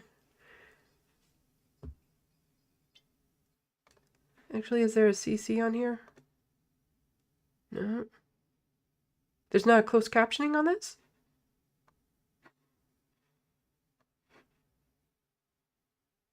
They don't even have a closed captioning on this. Because a narrator just came in saying there seems to be an abundance of wacko stuff happening in Canada.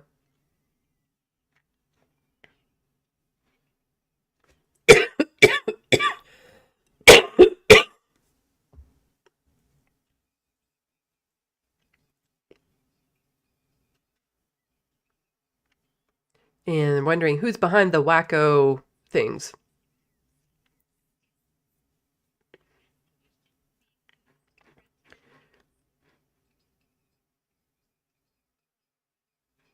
What exactly is a wacko? Is there a general definition?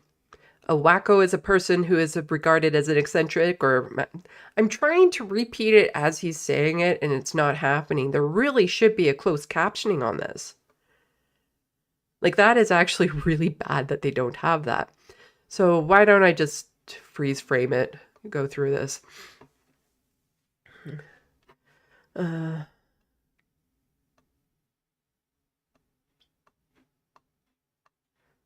I'm sorry, this is kind of unfortunate, but I'm pretty sure that the music that's playing is not music I can play.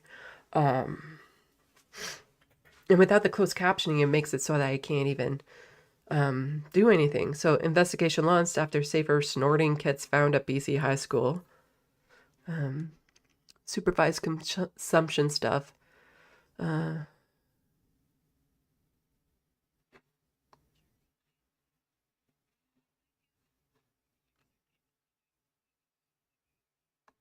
was a cringe moment when he did that. When I'll put this on. There was no music at that particular point. When Justin Trudeau said somebody in the audience said something about mankind, and he said, there is no mankind, there's people kind. That was a cringe moment.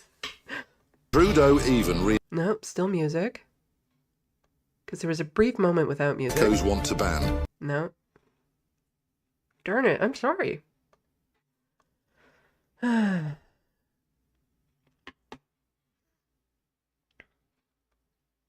This is a lot less exciting than I was hoping because I don't know, it's kind of disappointing. I was really hoping to go over this with you guys. But like I said, there's a lot of music on in the background that I seriously doubt, I can play because I semi-recognize the music. And without closed captionings, we can't even just watch it muted. I'll mute you guys again and then see if there's anything else worth mentioning.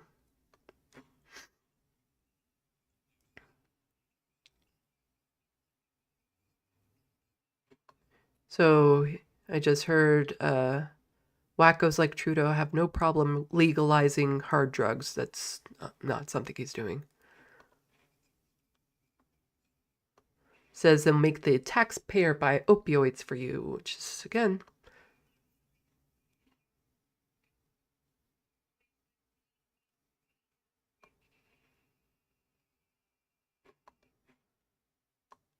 Let's just see.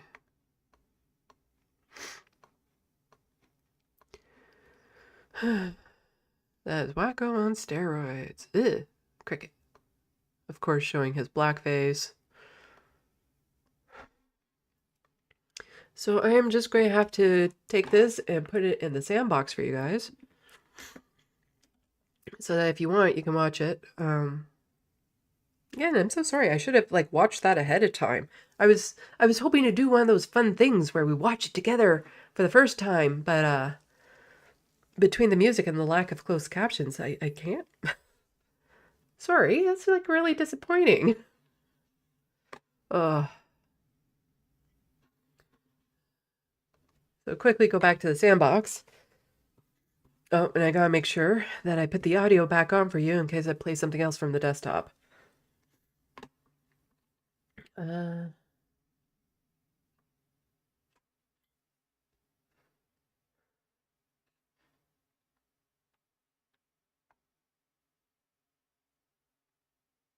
Let's see.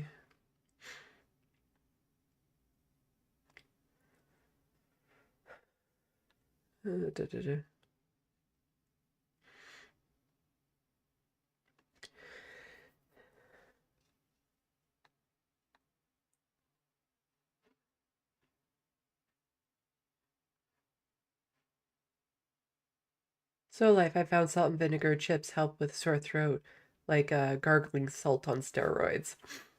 I've done that before too, I think.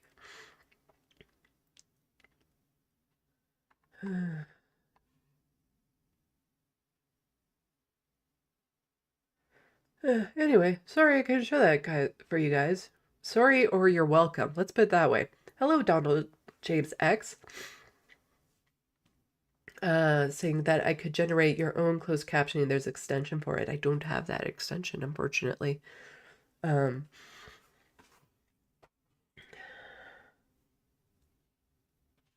Genie Bottle, Sandy, wish you could recover from that bloody cold and you be better soon. Usually takes, if it's a standard cold like I used to have, it's literally like 2 weeks before I'm like 100%. So I'll go from this and then I'll get into like severe coughing fits eventually. So hopefully I skip that and I just feel better soon.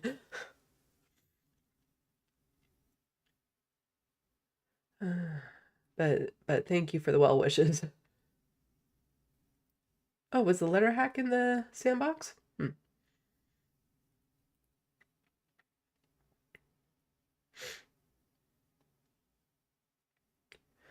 Oh, why don't I just get on to what's next?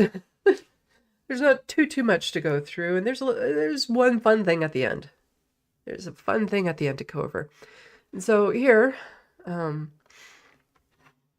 DeMello, he's a reporter for mainstream media, global news, but I tend to use a lot of his stuff. He seems to be a very well-rounded reporter.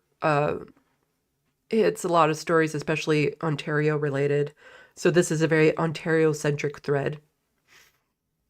But he seems to be really good at getting to some of the stories and stuff. So I just wanted to quickly do this as a reminder of how horrible Doug Ford is. Looking back at some of the biggest stories out of Queen's Park in 2024. Here are the top exclusive stories from myself and Isaac Callan.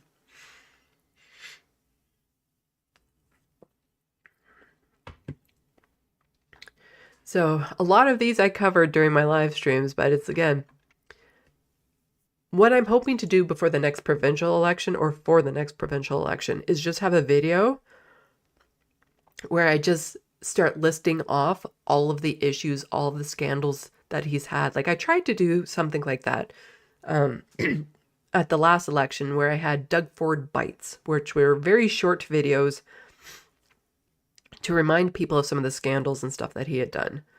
But I think I just want to do a video that is just one, like just don't go into detail about them, but like have a link to the story or something available and just like list all, like as many of the scandals as I can think of. And it's actually quite shocking when you start going back and you look at these things at how many we have just forgotten have happened. So there's the government by Gmail. Global News revealed the Premier's chief of staff routinely relies on Gmail to conduct government business, as opposed to, using secure government official lines. Cash for access. The Ford government faced cash for access accusations after Global News revealed the cabinet ministers were giving fundraising targets, and one group targeted a Ford fundraiser hoping to change government policy. 401 tunnel. Global News revealed the origins of the 401 tunnel idea, including previous attempts by large construction firm to convince Toronto to build a tunnel under the Garner Expressway.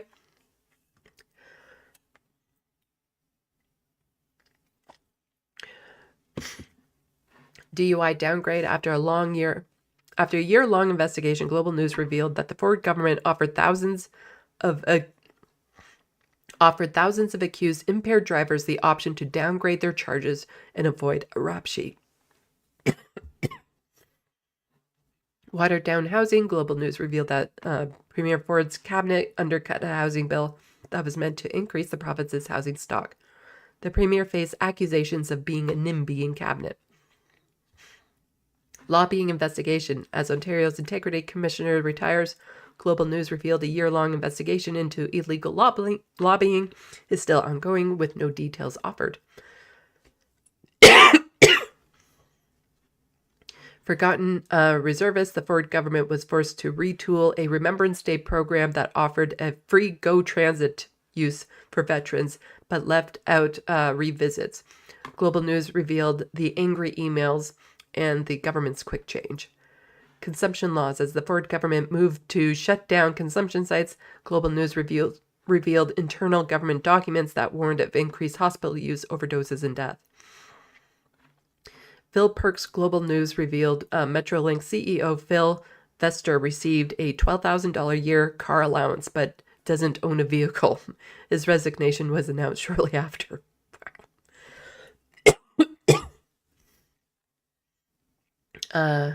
Finch West LRT, that's light rail transit, or light rail train. Global News revealed a new court challenge between the builders of the Finch West LRT and Metrolinx has slowed down the project and led to ballooning costs.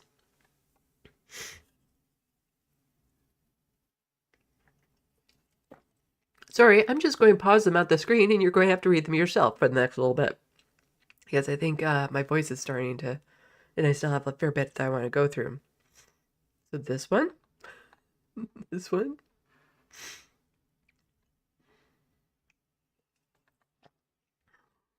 There's a lot of them.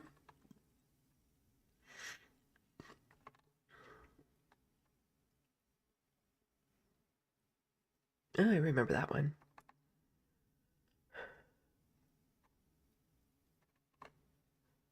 Sorry, this is not engaging content right now. Oh yeah, the like-minded judges controversy. There's a lot of stuff. This was just from this year. Wow. All of this was just from this year.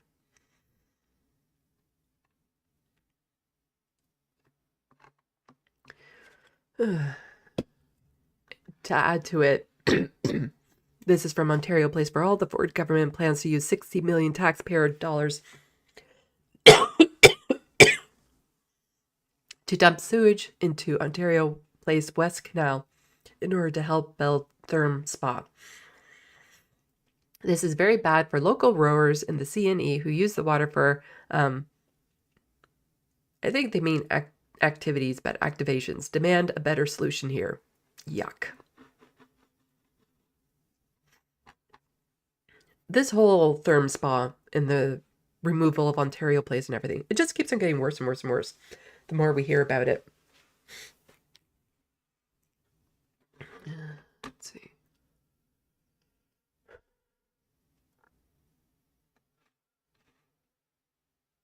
And then in a recent live stream, I'm not sure which one, mentioned that a former Liberal MPP has actually become unhoused. And there was a news article explaining how difficult it was even for him and how horrible it was because of the housing crisis here in Ontario, and that even former MPPs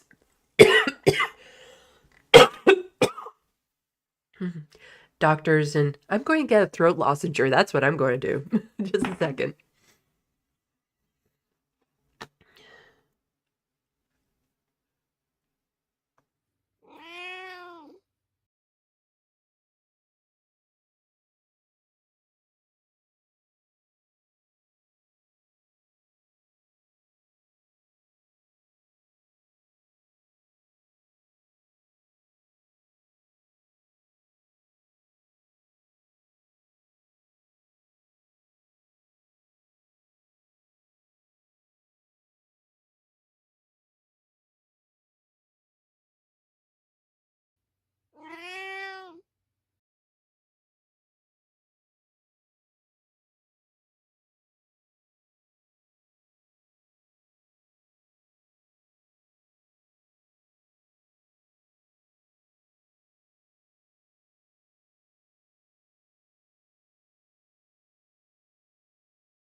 Okay.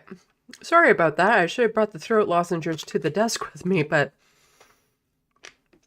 I was hoping the Diet Coke would be good enough, so just excuse the little, I don't know, as I'm chewing down the throat lozenger. I was hoping the Diet Coke would be good enough, but it's not. Had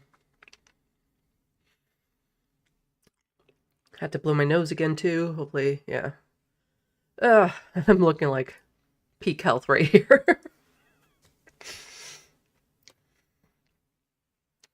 So excuse the fact that I have something in my mouth, but I didn't want to have to use the throat lozenger because I have something in my mouth now. Plus, throat lozenges and Diet Coke, not a good combination. Really not a good combination. So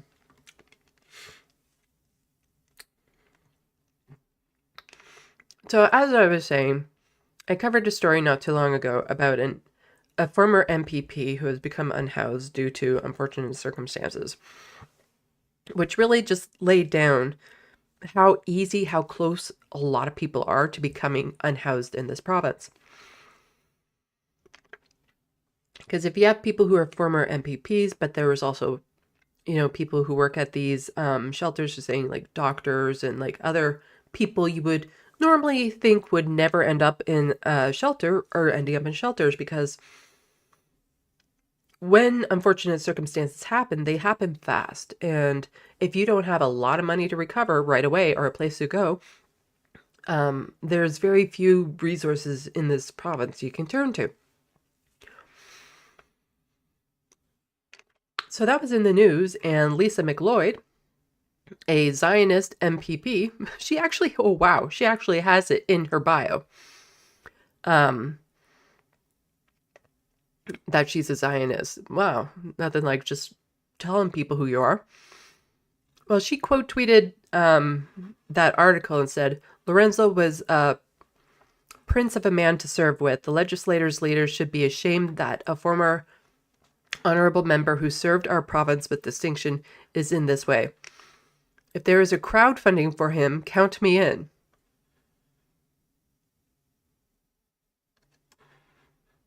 As someone points out, hey, Lisa, it's not February 28th yet. You are the party in power and have been for 6 years. Why don't we try old-fashioned crowdsourcing and pass legislation that helps address homelessness rather than criminalize it? Give your leader, who I grieve should be ashamed, a call and get to work. Here's an MPP in the position where she could propose legislation to help with this horrendous housing crisis, saying, hey, why don't we crowdfund? Why don't we do that? Is there a GoFundMe for this person? I'll pitch in there. Pass legislation so this isn't a problem in the first place. How about that? Like, it is so ridiculous that, here she is trying to make herself look like such, aren't I the great person, holier than thou type attitude? Aren't I such a wonderful person because I'm willing to crowdfund for this person, even though he was a liberal, to help him get housing. And the thing is that even if there is crowdsourcing for this one person, that will then only help that one person and only for a short time. Legislation needs to be passed to help everyone and for sustained periods of time.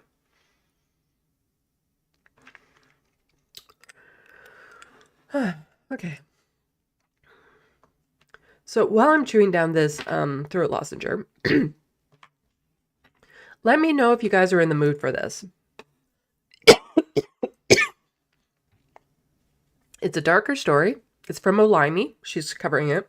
So it's a video from Olimey. And it's about the murder of a man that was handcuffed to a hospital bed by police officers who beat him to death. If that's a little bit too heavy for everyone right now, let me know. And I'll just pop it into the sandbox. But if you want to watch it now, let me know. Because there is still a few other things that I want to get to. And again, this isn't something that I would normally cover because it's an American story, but I'm trying to pick up the slack for all the other channels that we would normally watch that aren't covering this.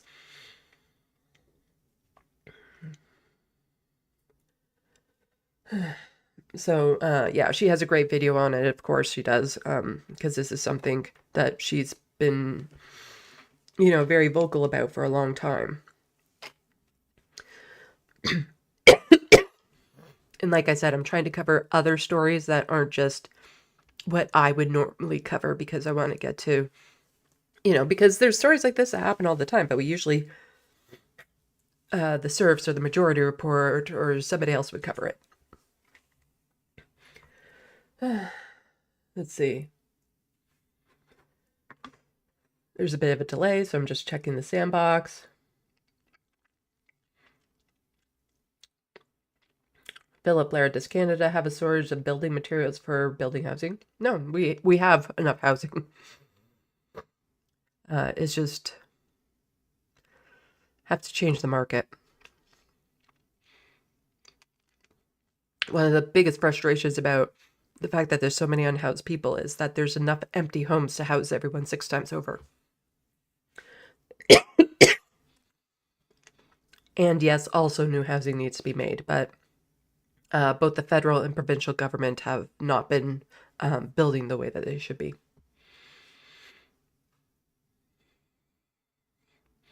Jet, whoa, you weren't kidding when you said that was heavy. Yeah. Bad Lefty, I'm good either way. Donald James X, I watch Indisputable almost every day. The doc covers tough stories like this all the time.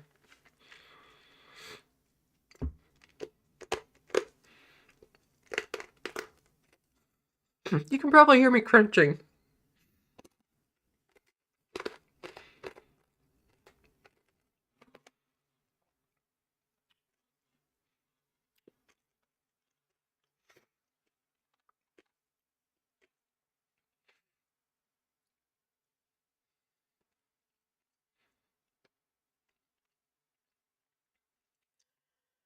Okay, I'll show it just to give my voice a break. I will have to move the screen away from it at one point because it does show part of it, and I might not be allowed to show that on YouTube, and I don't want to show it to you guys. So I'll give my voice a bit of a break, and we can watch this Olimey video, which is, again, very important to hear. But at one point, I will switch away.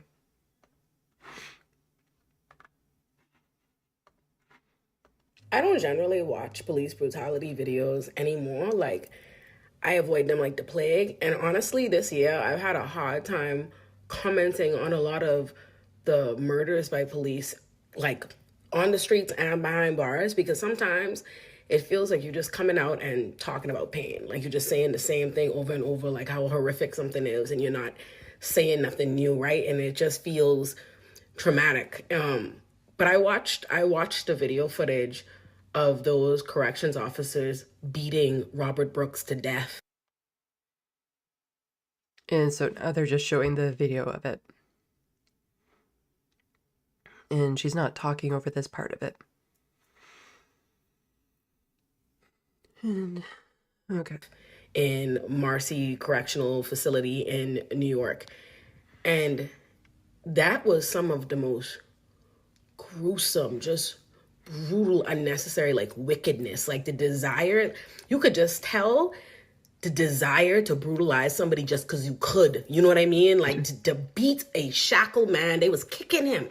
And when I see it, like, it's so crazy to see something like that and realize and have to, what I feel compelled to point out to people is that's the shit that's happening all the time. Like, think about it. We only even hearing about this now because body cam footage has been released by the Attorney General and because the family is suing.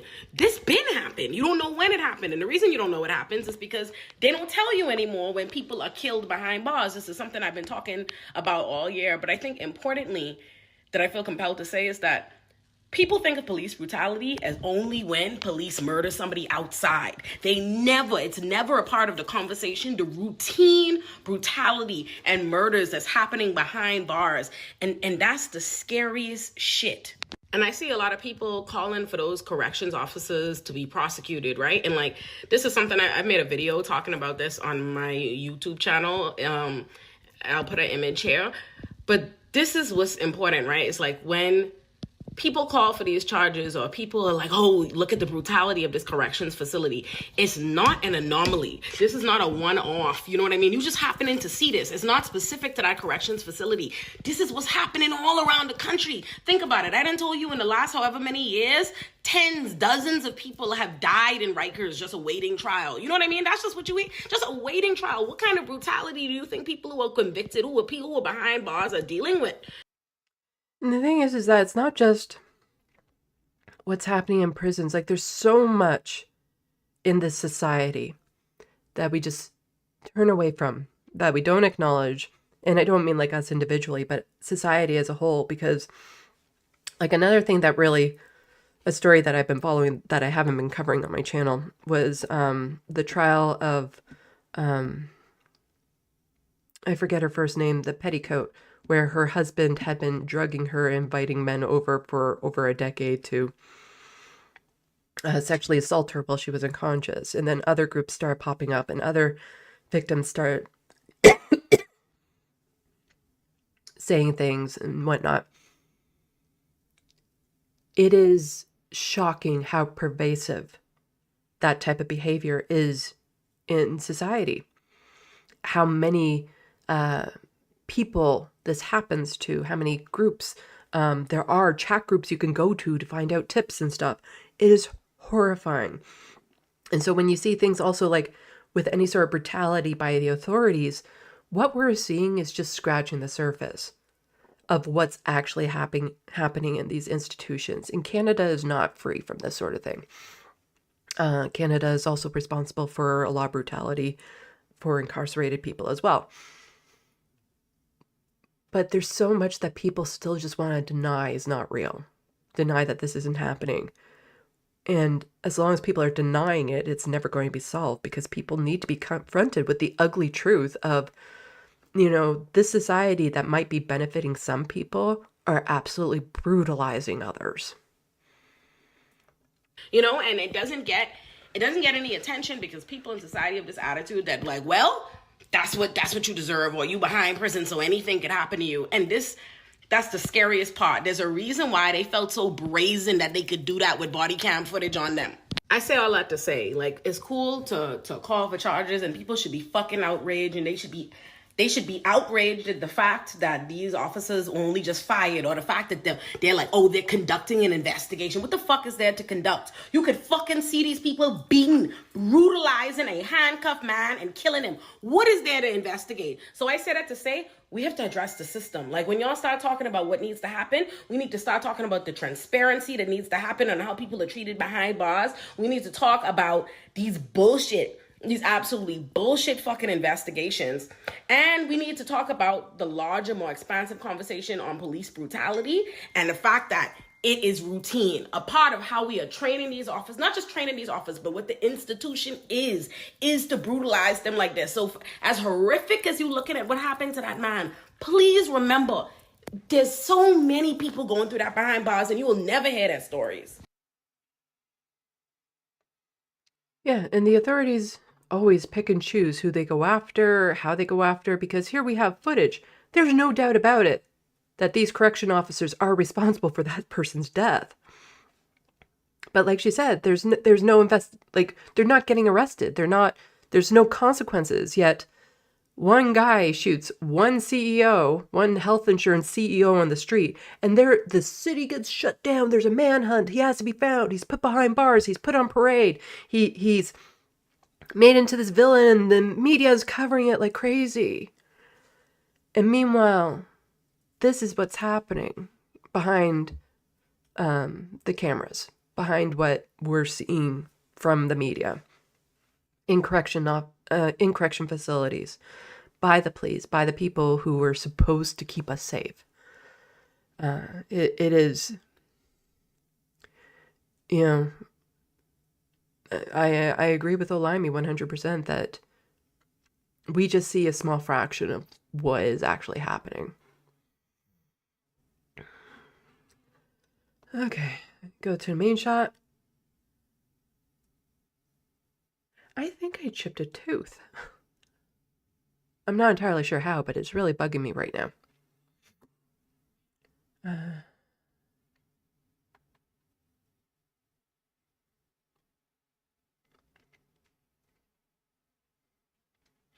Miss Man calling card of a narcissist. It didn't happen to me, so it's okay until it happens to them. Jet, the disproportionate response and coverage between the two events is astonishing.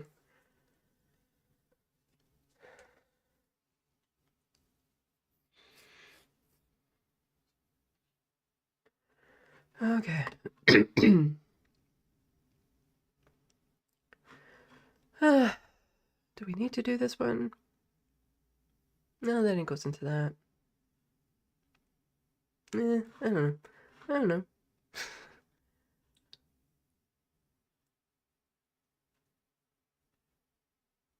I'll move that to there. Sorry, I'm just reorganizing some stuff.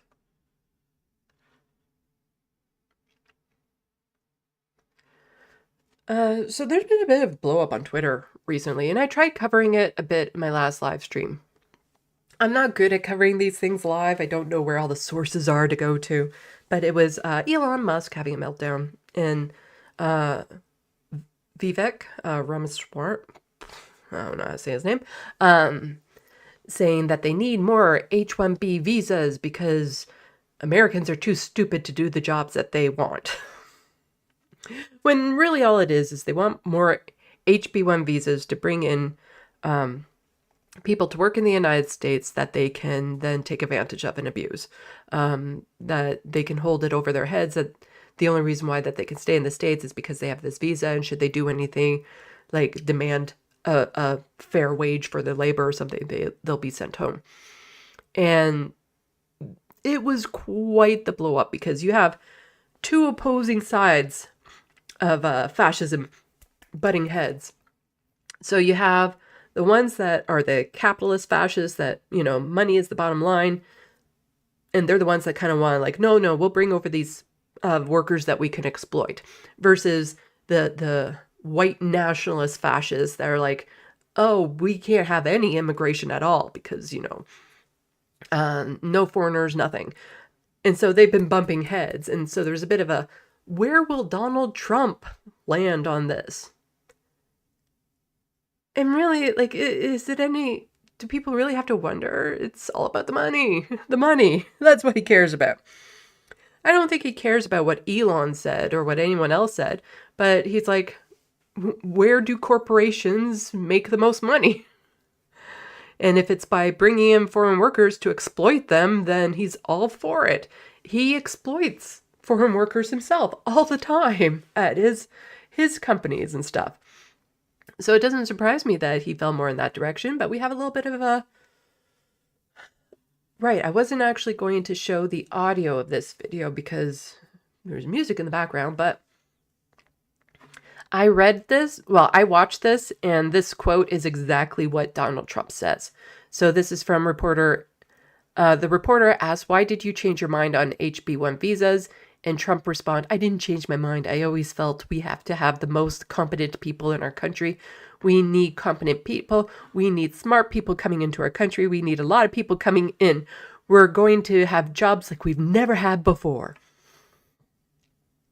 And so it's just this really digging the side of people of saying, like, we need smart people coming into the country. Almost like it's implying there aren't smart people already in the country. Like, there are plenty of people who can do all these tech industry jobs that are absolutely qualified and smart enough to do it in the American system, despite the underfunding of education that's happening.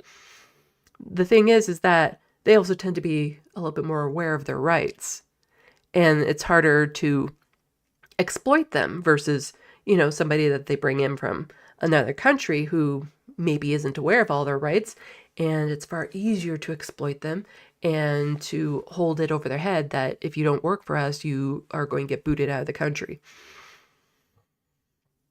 So, like, basically, even now, Donald Trump is saying Americans are too stupid for these jobs, so we need to bring over competent people.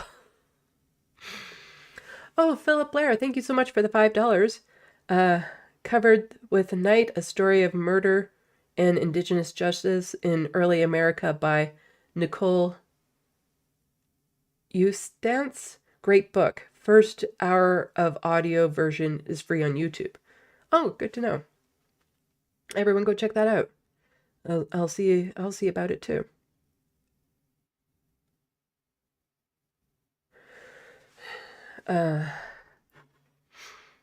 But this just kind of leads me into, again, Elon. You know, the person who bought Twitter as a way to influence, you know, the election and things of that sort to gain power. But really, I think what Elon wanted was friends.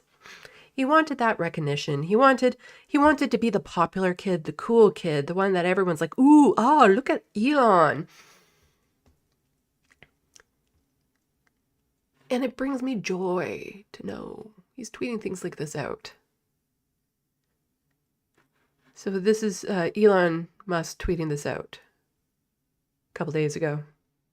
Suppose for a moment that Adrian Dittman, so Adrian Dittman is apparently another account, a sock puppet account of Elon Musk.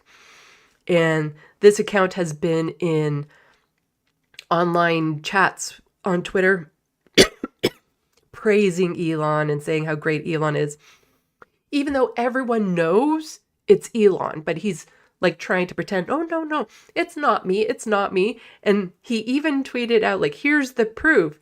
You could see that he was playing games at the same time that Adrian was talking in one of these chat groups. So obviously it can't both be Elon.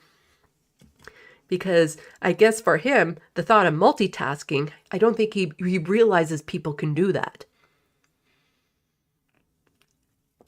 He doesn't realize that other people are capable of multitasking. And it's just getting more and more embarrassing how much he's trying to deny that this one account that's constantly fawning over him is actually him talking to him. And there's been more and more evidence that that is absolutely the case. So he then resorted to tweeting this out. Suppose for a moment that Adrian Dittman is a sock puppet account I use to flatter my main. Isn't the left always telling people to love themselves? Or am I just not loving myself in their narrow, constricted, right way? Hypocrisy at its finest.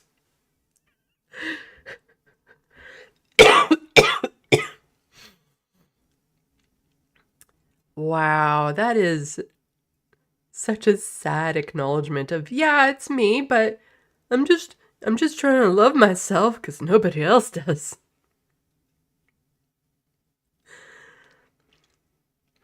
You can have all the money in the world. You can be the richest man in the world, but still be so poor when it comes to relationships and friends and, you know, happiness. Like, as they say, money doesn't buy happiness. Like, for a lot of people who live with poverty, it does buy a lot of things that would make us happy.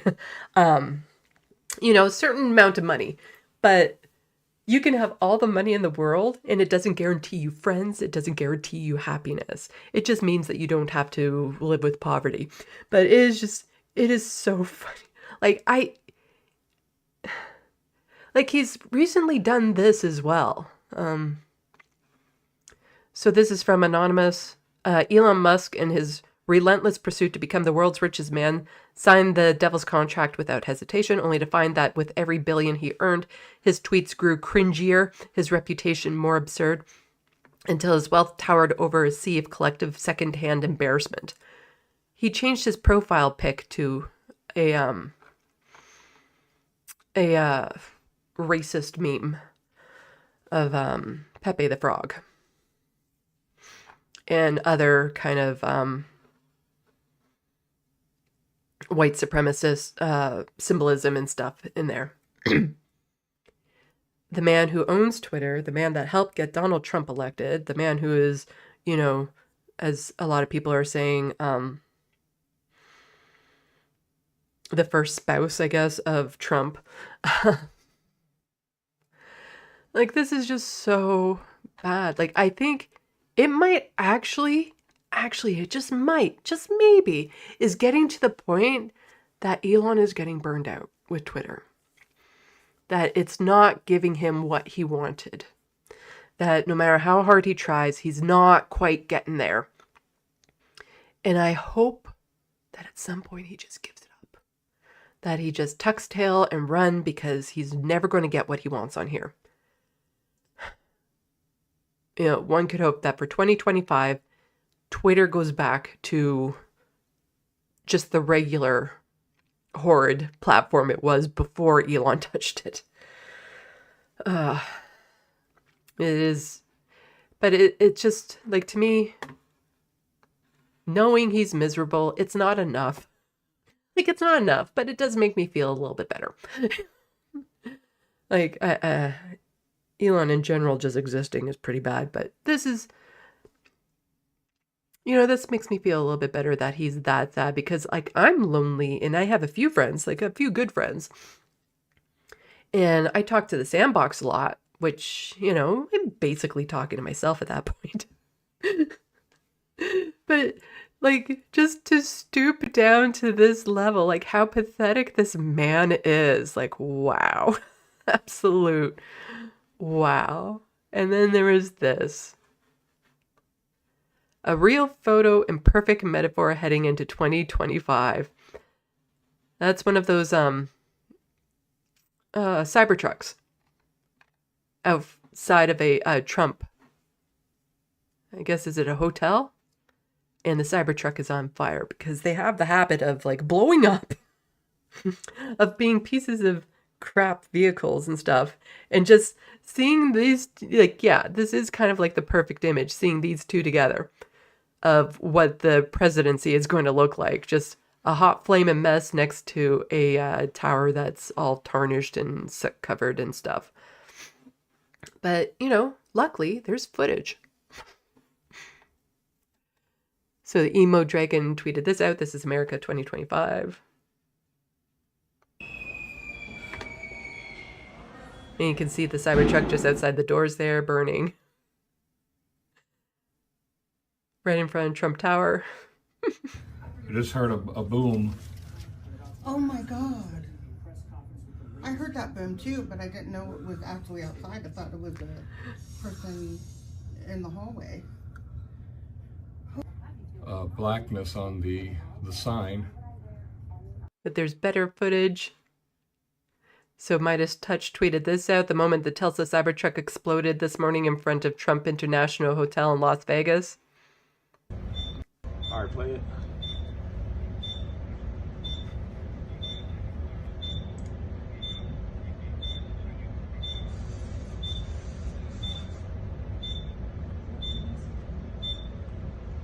Copy. It looks like there was like fireworks or something in it. Like that actually, it could be that there were fireworks in it and they left it out in the sun and somehow the fireworks in the trunk got ignited. Because it's very sparkly, some of the things that come off. It looks kind of like fireworks were in there. Alright, play it.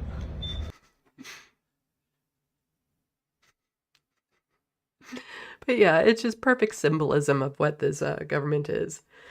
Okay, just two more tabs that I have to go over, and then we'll just kind of chill. So the first one, just want to bring attention to this.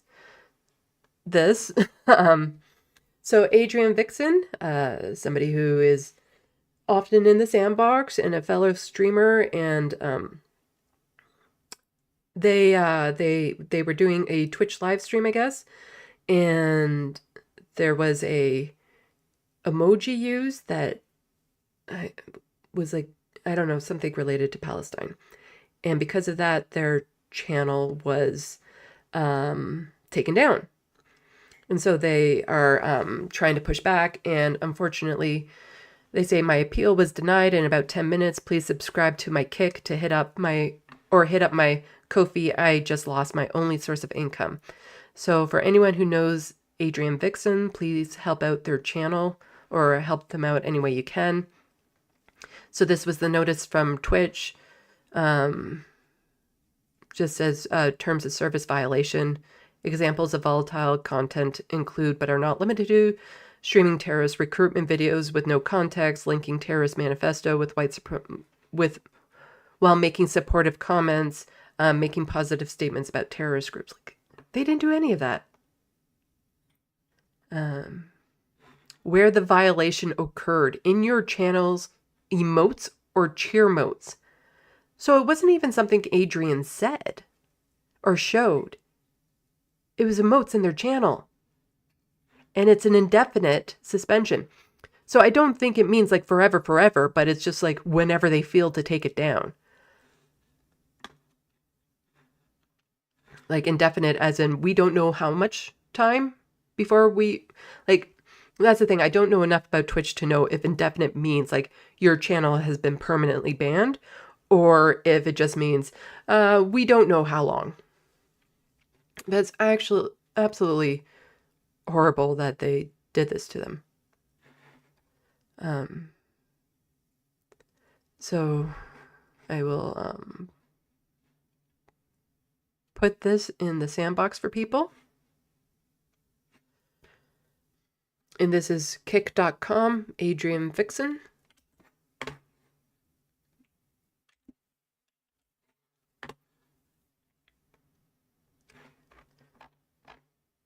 So, yeah. Please help them any way you can by promoting tweets like this, because unfortunately when this sort of thing happens to the smaller content creators, we don't have as much reach. But if enough people with like bigger platforms get notice of this and start pushing back and calling out Twitch and being like, hey, what's up? That's usually the only way that these types of things can get reversed. But you need to get in with a lot of the bigger content creators for them to notice you and, you know, make a big deal about it. So do what you can, tweet it out, mention it to other content creators with bigger platforms and stuff to try to bring some attention to this issue, because, you know, as they say, I just lost my only source of income. So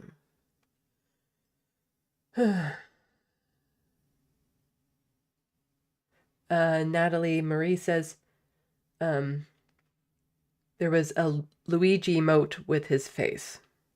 Is that, oh, so it wasn't Palestinian related. It was a Luigi remote emote. Ugh. I can speak.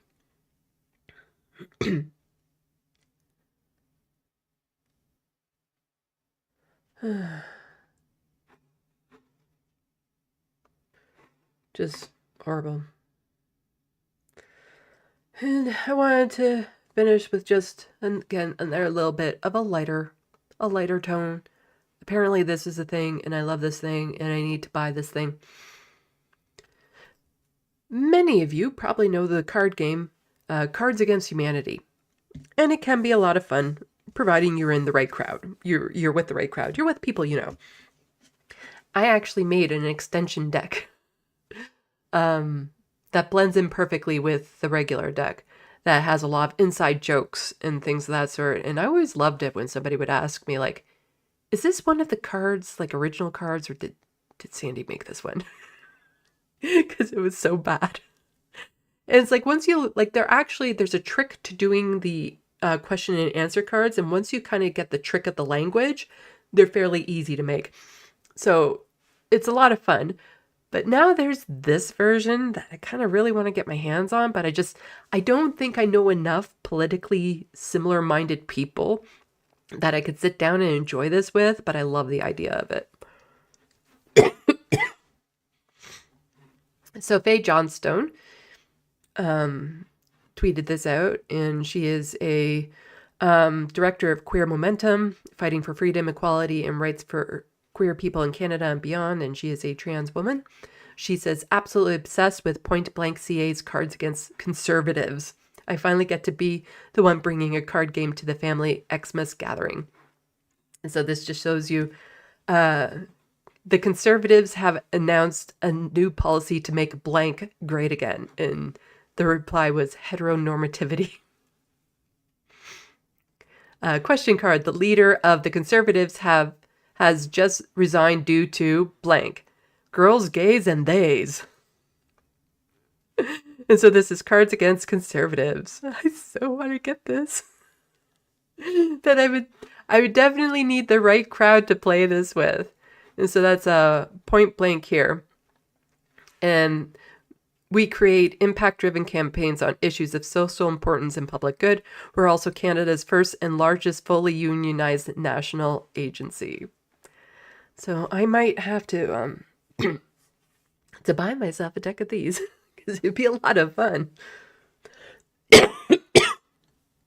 That made the sound bar go red. Anyway, back to the main shot. Yeah, I'm pretty close to being toast. It's only been 2.5 hours.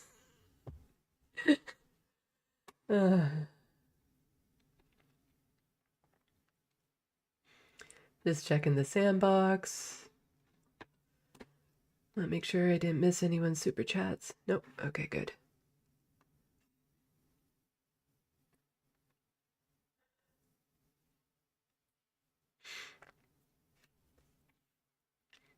Philip Blair, I've never been on Kick or Twitch, but I subscribed here on YouTube. Talking about Adrian Vixen. Philip Blair, has Luigi Mangione, I'm not sure how to say his last name, been found guilty by Twitch? Where is Twitch based? Because the United States, we believe in the right to a trial by jury and innocent until found guilty. Where is Twitch? I believe it's American. Bad Lefty, only 3.5 hours to go. I'm not going to make it that long. I need to make my comfort food, which is a nice grilled cheese sandwich. See, what I do with my grilled cheese sandwiches is I have like a creamy garlic spread that I put on the bread instead of butter. And so I have a garlic cheese, grilled cheese sandwich, and it's really yummy that way. And cheesy food is really like comfort food for me. So like earlier in my cold, I had just plain mac and cheese and stuff. But super yummy that way. And I might have to go and make that soon because I'm feeling myself crashing. Grand Theft Autobot, Twitch is indeed American. So I don't know if you guys have any more questions, anything else that you might want me to go over, let me know. I have no idea when my next live stream is going to be. It all depends on my health, really. But I think a lot of our regular programming that people in the sandbox and me tend to watch will start up again tomorrow. I don't know if Sam will be on the Majority Report because it's a Thursday. He might be because they've been off for so long, but they might stick to status quo. Who knows? But Majority Report will be live again tomorrow. I need to start working on the actual script now for the video that I'm doing on TYT. Now that I've watched like a bazillion hours of jank on different programs and stuff. And the main crux of the video is building online or leftist solidarity is what the crux of the video is, and how Jank and Anna are interfering with that and actually very damaging towards that. But I watched so much content while I was sick because, you know, being physically sick wasn't bad enough. I needed to wreck my psyche. But just watching, I got so mad with so many of the videos and what Jank was saying and how, you know, I wanted to believe for so long it's not intentional what he's doing. That the harm he's causing is not intentional. And I don't think he's out there intentionally causing harm, but there's no way he can't know that it is causing harm. But he somehow thinks that in the end, it'll be worth it. Like, there is just so much because my brain processes things on a multi-level thing. So it's the same way like when I write a book. There's past, present, and future points that suddenly I can get together and I see, and then I can see how they connect and merge and stuff like that. And I have so much things. Like, the hard part is just sitting down and trying to write out the framework of the script. And then once I write out the framework of the script, then it should be easier to do. The thing is that this is going to be very clip heavy. I'm relying on a lot of receipts for this video. So I have a lot of clips that I need to gather and put together in this. And so it will take a really long time to make this video. Like once I actually do record it and stuff, just finding all the clips and stuff. But I have like videos bookmarked and things of that sort that I know it's like, okay, so I need this, I need this, I need this. But yeah, it is just, it's wild. Some of the stuff that you kind of come across when you do this. But also there, like to me, there has to be more than just, I'm calling out TYT. There has to be a bigger point to it. And to me there is. And it is about, you know, solidarity on the left and building it and that sort of thing. And to me, that's what the overall picture of this video is about. But really, like, once I get this video posted, I should be paid $1,000 because of the amount of work I've been putting into it. And that's if you were paying me at minimum wage. It's just, yeah, a lot of work is going into this video. And, like, right now it's still in its chaos phase because I don't have a script kind of put together. But then once the script is put together, and then it's like all these pieces will just magically start falling in. And quite often when I'm doing research like this, I call it the algorithm fairy pops up. And I'll find a video where it's like, huh, that is the exact clip I needed right there. But I don't know if anyone else can help me with this part of it. I haven't individually looked at all the previous Rebel HQ people for the last while. Other than me and Bonnie, has there been a content creator, not somebody just affiliated with TYT, but a content creator that has been trans? I can't recall any. Doesn't mean there hasn't been, but other than me and Bonnie, has there been a content creator who is trans? Because we all know Brianna Wu is still somewhat affiliated. Well, she's affiliated with Rebel Pack, which is affiliated with TYT. And Jank was on her podcast. It's called Dollcast. And there's a video. Oh my God. Like, out of all the videos I watched, this one was by far the worst. Like, just the title of the video is Jank Loves Testosterone. That's the actual title of the video. And it is just, I forget how long it is, but it's them bashing Emma and filleting Jank, like just totally stroking his manhood. Like, you're such a man. You and testosterone are so good together. Like, you're such a manly man. And then Jank says, like, again, he says some of the most ridiculous things, but in this particular environment, he's like, oh, it's something I can't say on the left, but I love being a man. It's like, where is this coming from? Nobody said you couldn't like being a man. But it's just, it's his effort to kind of like otherize other leftists and make us seem like so extreme and radical that we're not allowing cisgendered people to be happy that they're cisgendered. And that they're happy with the gender that they're in. Like, it's like, what are you talking about? And I still find it hilarious. I was called out in it. They didn't say my name right. And I'm not entirely sure Jank remembers who I am. As I was saying at the beginning of the video, it's one or other.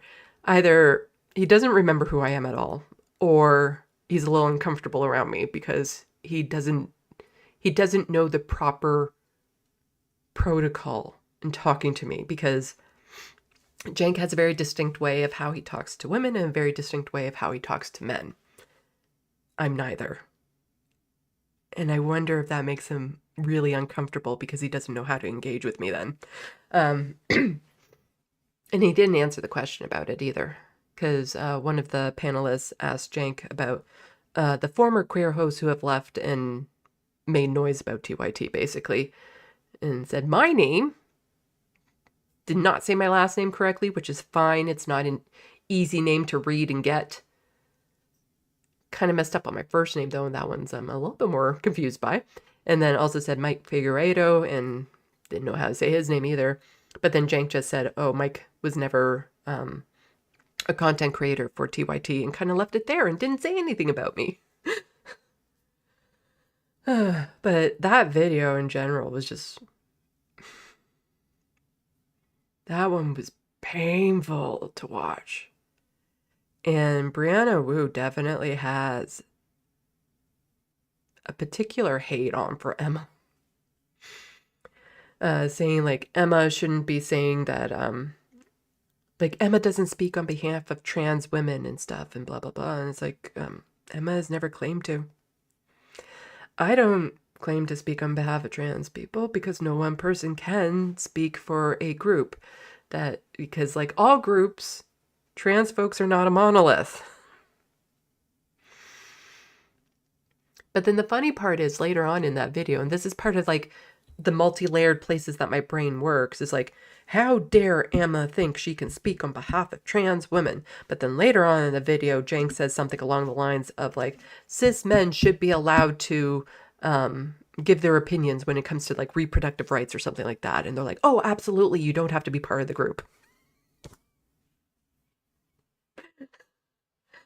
Yeah. Just so much of that going on. And so like the problem will be like the part that will be the most challenging after I get like after the initial layout of the script is done. That's probably the most challenging part. Then the second most challenging part will be finding all of the clips that I need. Because it's like I've seen so many videos over the last little while that it's like they kind of blur together. So luckily I finally figured out how to do word searches on YouTube videos if they have transcripts. And so far all of them have had transcripts. So it helps me at least narrow into the places where I need to clip. But I have to like review all my notes, the tweets, all that sort of stuff that I want to go over. So I have to review all of that and then sit down and just do the outline of the script. And it will take a while to write the script because I want to make sure I say everything that's in my head right now. And it's still in the phase where most of it is still in my head and I haven't written it out. And I'll have to go out walking again because when I'm out walking is when a lot of these thoughts kind of coalesce in my brain. It's like, that's it. That's what I needed.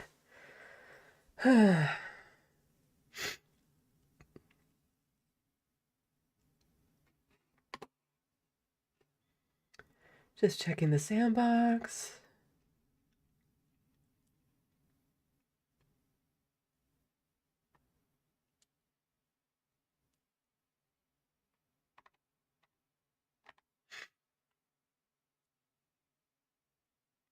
Natalie Marie, have you talked about Cenk going on TPUSA and his debate with Fran yet? Oh, you're making a video? Yeah. So in my last live stream, I mentioned that I wanted to touch on some things that he said in the Brian Taylor Colin video that really got under my skin. But at this point, it's just there's so much that it's all going into the video. So I will be touching on both those things in this video. All of the, like so many, I don't think people realize how much of a tour he's been on, but once you start watching it, the algorithm starts spitting them out more too. He's been on so many shows. And we can't say that it was all right-leaning shows because he was on Breaking Points with Katie? Is it Katie? I'm sure you know who I'm talking about. And then Hassan's isn't really, he was going on his nephew's show because it's a big audience. So really, there's just going on Breaking Points, I think, was the only one where she hadn't been a content contributor to TYT or a guest host. Because then there's Mark Lamont Hill, there's Brian Taylor Cohen, but they've both been guest co-hosts on the main show at some point. Then he went on with Francesca, who also is a regular co-host and stuff. So it's a very narrow field of leftists, and both Cenk and Anna are going on all these shows, but only Cenk has gone on any sort of lefter leaning of these shows. And Anna hasn't gone on any leftist leaning shows. So while I will be talking a bit about Anna in this video, it's going to be more heavily geared towards Cenk, because I have another video in mind that I want to do more specifically about Anna. But there is a lot of crossover that needs to be addressed when it comes to building leftist solidarity and how important that is.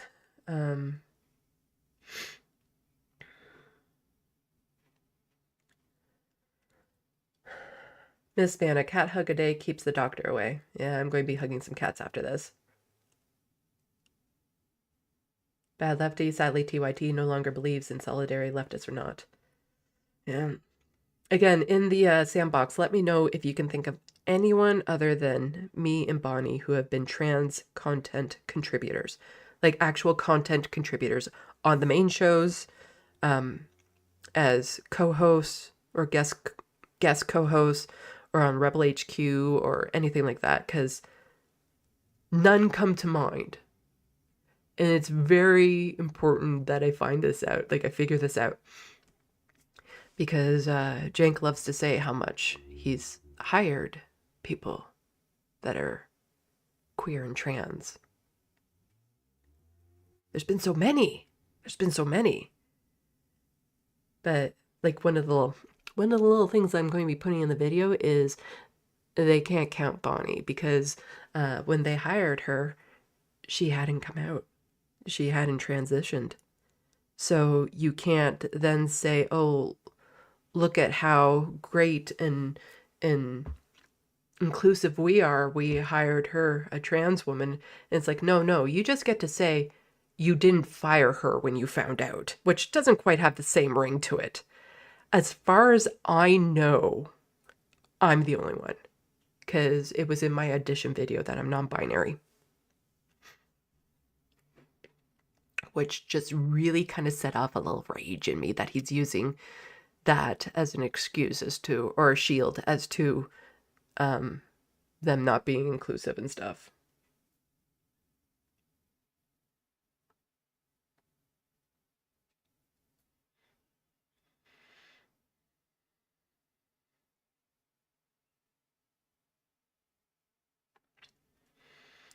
Grand Theft Autobot, Jenks Plan, Phase 1, have a beer with alt-right wingnuts. Phase 2, question mark. Phase 3, peace and unification.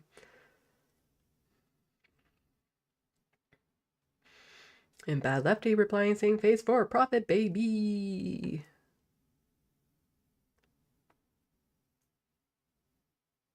Jet, not that I've seen. I quit watching when you all left.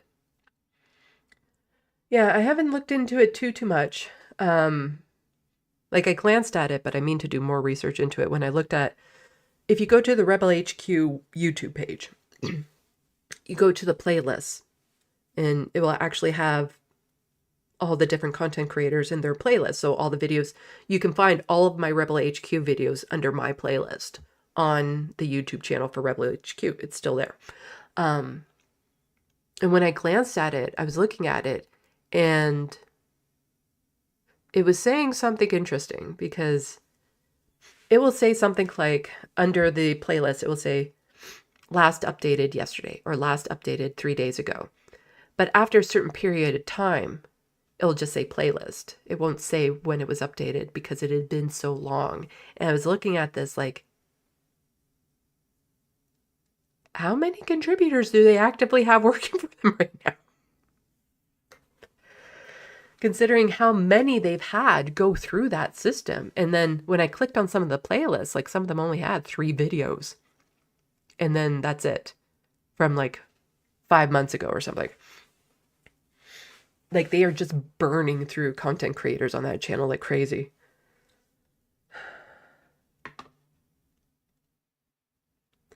John Davis, Chink found the light when he opened the closet door. Oops. It jumped.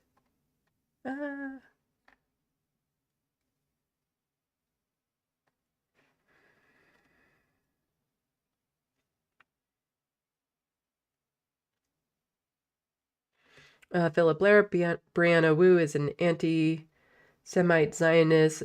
She was invited onto Mark Lamont Hill and made a genocidal monster of herself. Oh, she was on Mark Lamont Hill's? I want to see that. Yeah, the opening minute of the video she had with Jank, she made a joke about Zionism. Something about like, oh, look at this. Somebody who's been accused of being a transphobe and somebody who is accused of like promoting a genocide or sitting together having a conversation type thing.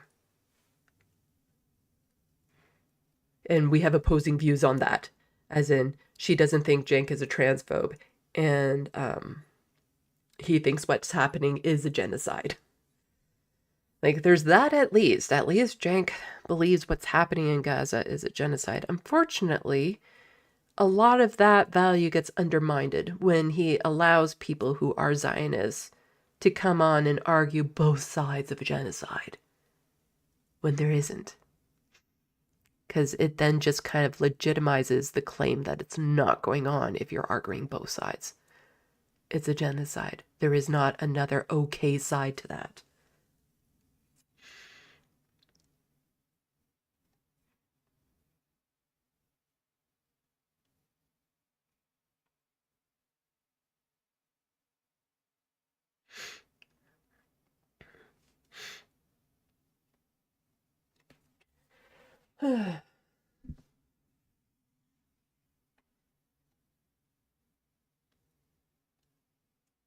guess talking about some comments that were made.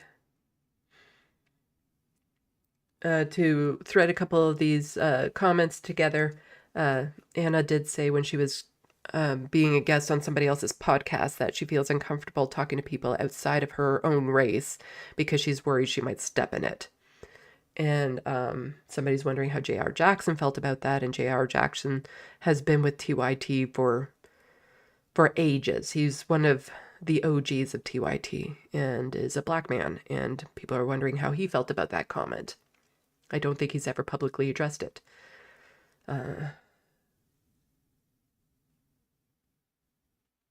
And he's a wonderful, like he's a great person on TYT because you have like, basically it's Jank and Anna that are really syncing the network and occasional guest co-hosts that they bring on that are Zionists.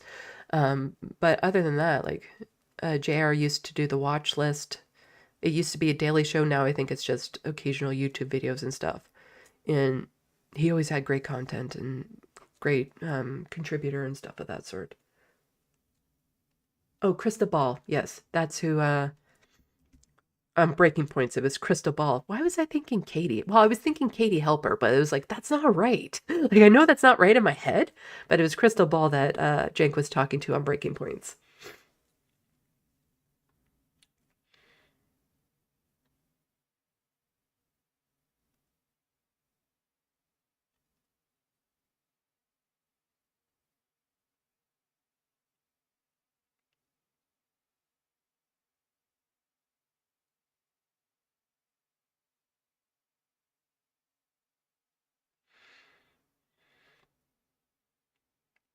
BCat, oh, Sandy, I'm sorry you're under the weather. Thanks. Hopefully the worst is over. The past few days has been pretty rough. Pretty rough.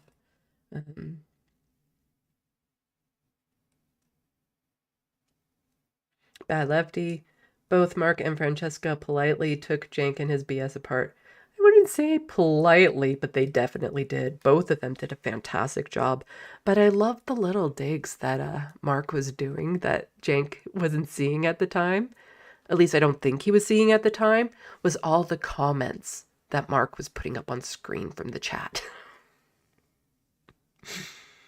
I think only a couple of them were in support of Jank. The rest were just ripping Jank apart. Like, usually when I do, like when I watch one of these things, like part of the reason why I was able to watch so much content is I don't just watch. I'm usually doing something else, like playing games and stuff like that, because my brain needs multi-processing things at the same time in order to focus. So I'm usually playing games and stuff like that while I'm thinking about this stuff, while I'm watching this. And then what will happen is a certain key phrase will be said and snap, I'm right into it. And I'm looking at it and I'm hearing what's happening. But I was getting frustrated because with Mark's debate with Jank, I couldn't do that because there was all these comments coming up on screen that I'm like, wow, I need to be watching this and paying attention. But yeah, that's how I can get through so many of these videos because I'm not just doing that. I'm also doing my other stuff. And also I had them on like 1.5 to 2 point speed. And I didn't watch all of them. Like there's one on Lex Friedman that's like 4 freaking hours long. I did not watch that one in whole. I just did word searches on it for a few things.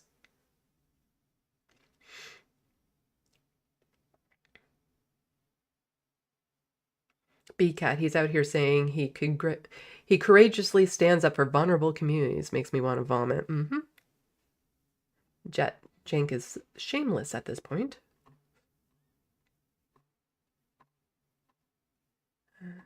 I jumped. Where was it? Okay, so that.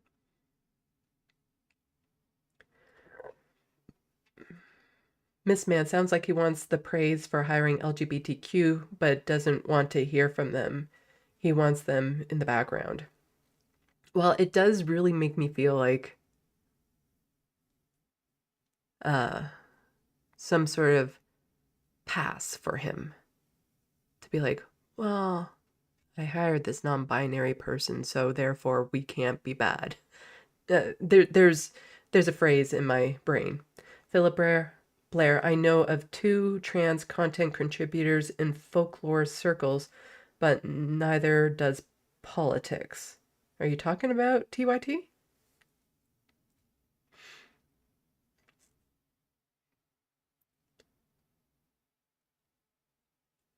Bad Lefty, it was the accusation that Francesca was hiding behind at risk of minorities that filled me with rage.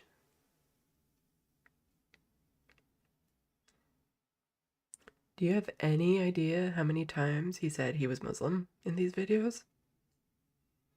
You're going to find out.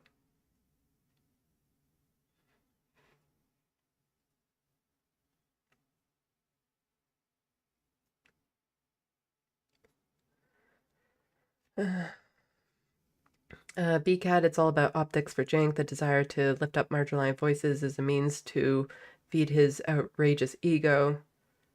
Bad Lefty, well, to be honest, a lot did, but that was the worst of it. Francesca's interview that enraged me anyway. Yeah.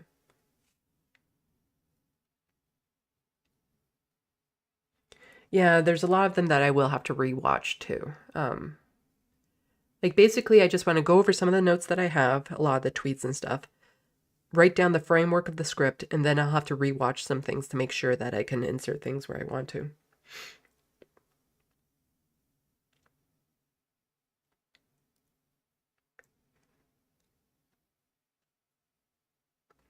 BCAT Jank stating having Glebe's voice on the genocide proves he's open to all voices is such garbage. He's literally uplifting genocide to now.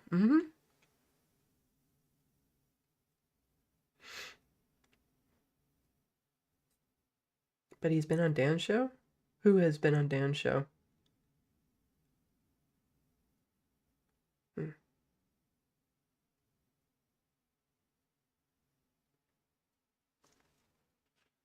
Donald James X, even Dr. Richie did Turk and Jerks of the Year last night. I kept wondering how much more he can take with TYT. I think when it comes to shows like his show, which I'm blanking on the name of right now, and the Damage Report with John, I think they're pretty, what's the phrase? I want to say cylindered off, but that's, they're in their own separate worlds type thing. So I don't think they're isolated from a lot of what happens on the main show, I think. Like it's its own thing that just basically happens to be part of TYT. So it would all depend on how online he is to know the full depth of what's going on. Because I don't think he's watching the main show when he's not on it type thing.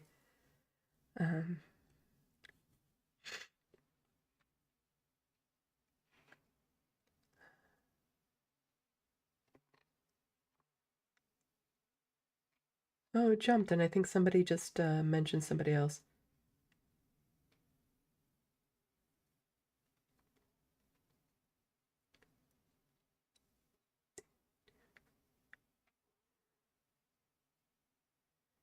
Yes, DJX. Do you remember any other trans commentators from TYT other than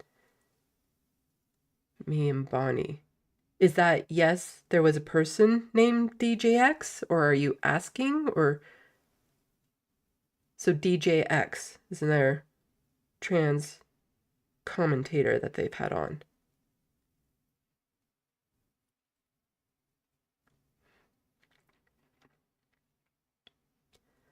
As far as I know, Ravana, she's queer, but I'm pretty sure she identifies as a cis woman. Don't quote me on it, I'm not 100% sure, but I know she's queer.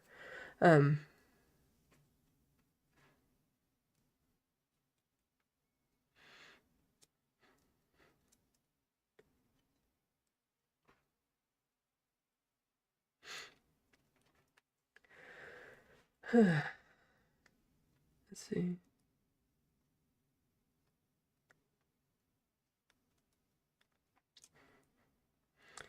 Natalie Marie, I love the little jabs that Francesca was saying. Jank looked like he was oblivious to them.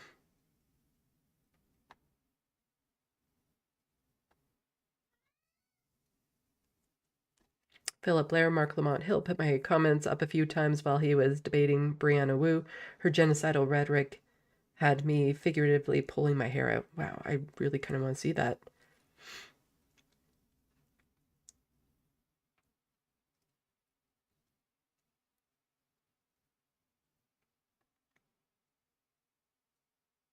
Let's see.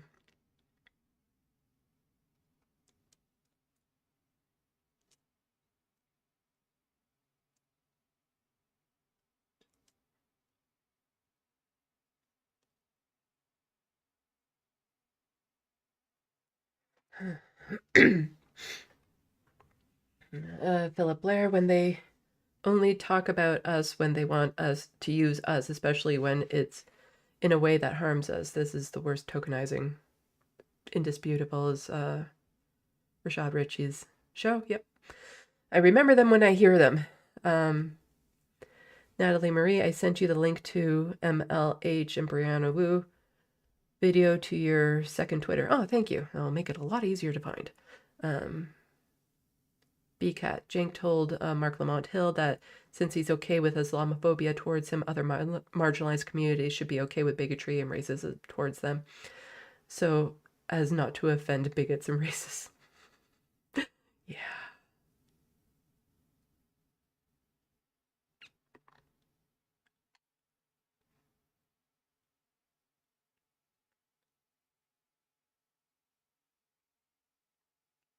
Oh, okay. You weren't BCAT. You were answering Donald James X question. Okay. So far nobody else can think of any other trans contributors to TYT other than me and Bonnie. Not that I've seen anyway. I'll have to look at the Rebel HQ list a little bit more. I just looked at a couple names, but basically I have to do the research, you know, click on the names, click on their other social media content to see if it says anything. Like one of them I definitely gauged was queer, but you know, I didn't look at too many of them before I'm like, okay, put this in the back. You know, this is something that I'm going to have to do later where I search through it more. But if anybody knew off the top of their head, it would make it a lot easier for me. John Martinez, LOL, Cenk really said Islamophobia is okay. LMFAO, I'd never be okay with accepting racism or discrimination in any form of SMM. Shake my fucking head. Yeah.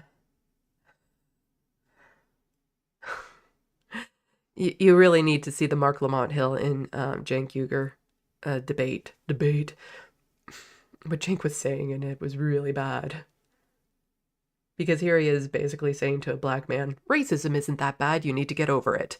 And hug the other side. Hug it out. Just go hug it out.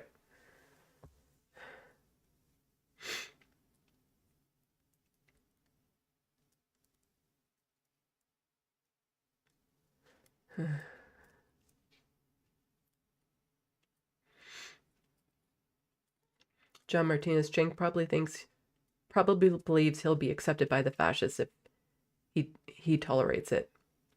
I think there is a lot to that, actually. That he doesn't see himself, like, he will say he's on the chopping block being Muslim, but I get the feeling he doesn't actually think they would go after him.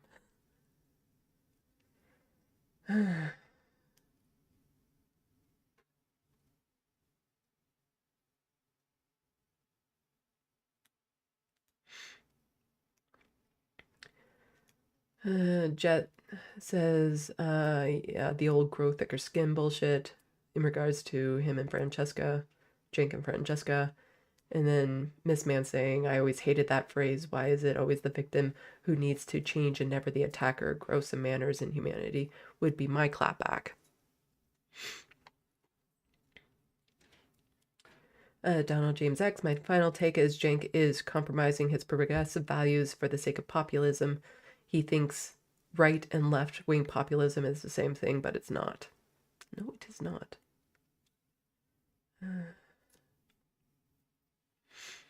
Oh, Somebody, what was that?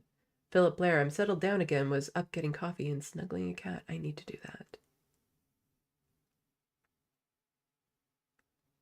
Okay, I'm still not seeing anyone mentioning any other trans content contributors.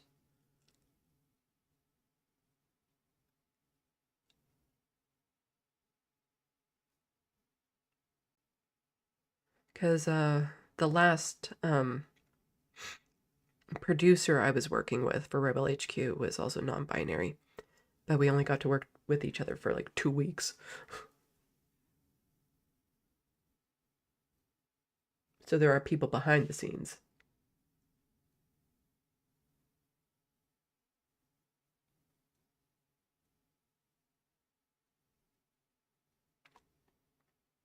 Let's see. B-Cat. Yes, Andy, or have a beer with them. No. Like, what is that old phrase? You know, if you sit at a table and break bread with 12, if there's 12 people at a table and you sit down with them and break bread and you find out that they're Nazis, there are now, and you don't leave, there are now 13 Nazis sitting at that table. Like, it's just...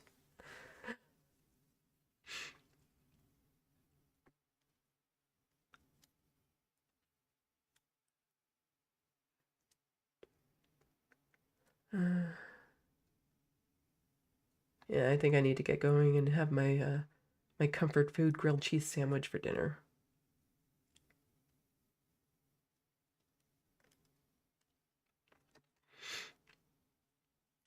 Let's see.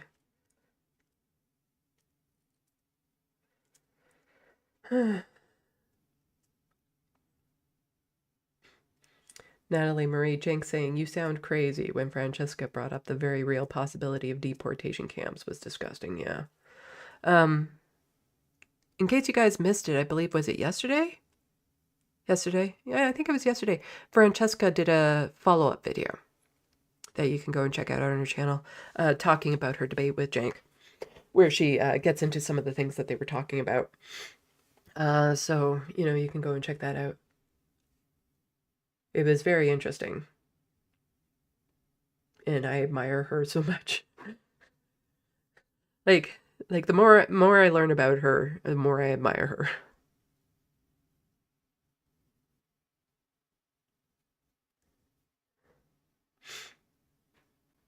Apparently there's what Islamophobic conspiracies going around the Cybertruck. And then BK just saw that Donald JX. Someone said it was fireworks, but I don't know. I haven't delved that much. Well, I thought it looked like fireworks when we were showing the video and I saw the full video. It looked like there were fireworks in the trunk of the car and probably got too hot or something, or they weren't stored properly and they blew up.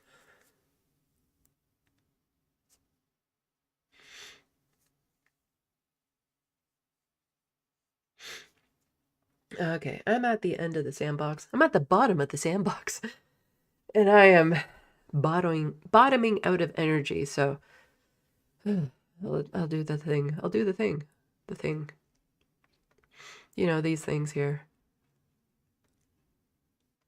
My hope for the new year is to get these essays done that are in my brain relatively soon, to do an updated book and make it into a hard copy with a few edits put into it.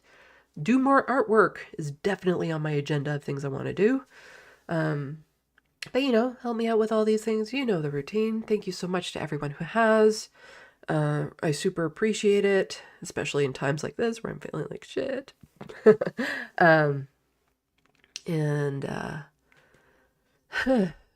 Blakey, thank you to the mods for keeping the sandbox clean of turds. And getting distracted again because people keep on chatting in the sandbox.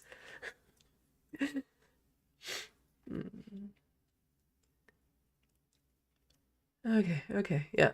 So I need to go and have my grilled cheese sandwich and watch Mark Lamont Hill and Brianna Wu because I'm super curious how that one went. Because I'm not done punishing myself yet, but there could be something in there I need for my video. Okay, so let's do this. Let's do this. Oh God, I look like crap right now. Get that close up on my face. And you can probably hear the wheezing in my voice as I laugh. Salut, à la prochaine. Thank you for watching and stay tuned. I'm Sandy, wishing your next year is better than your last.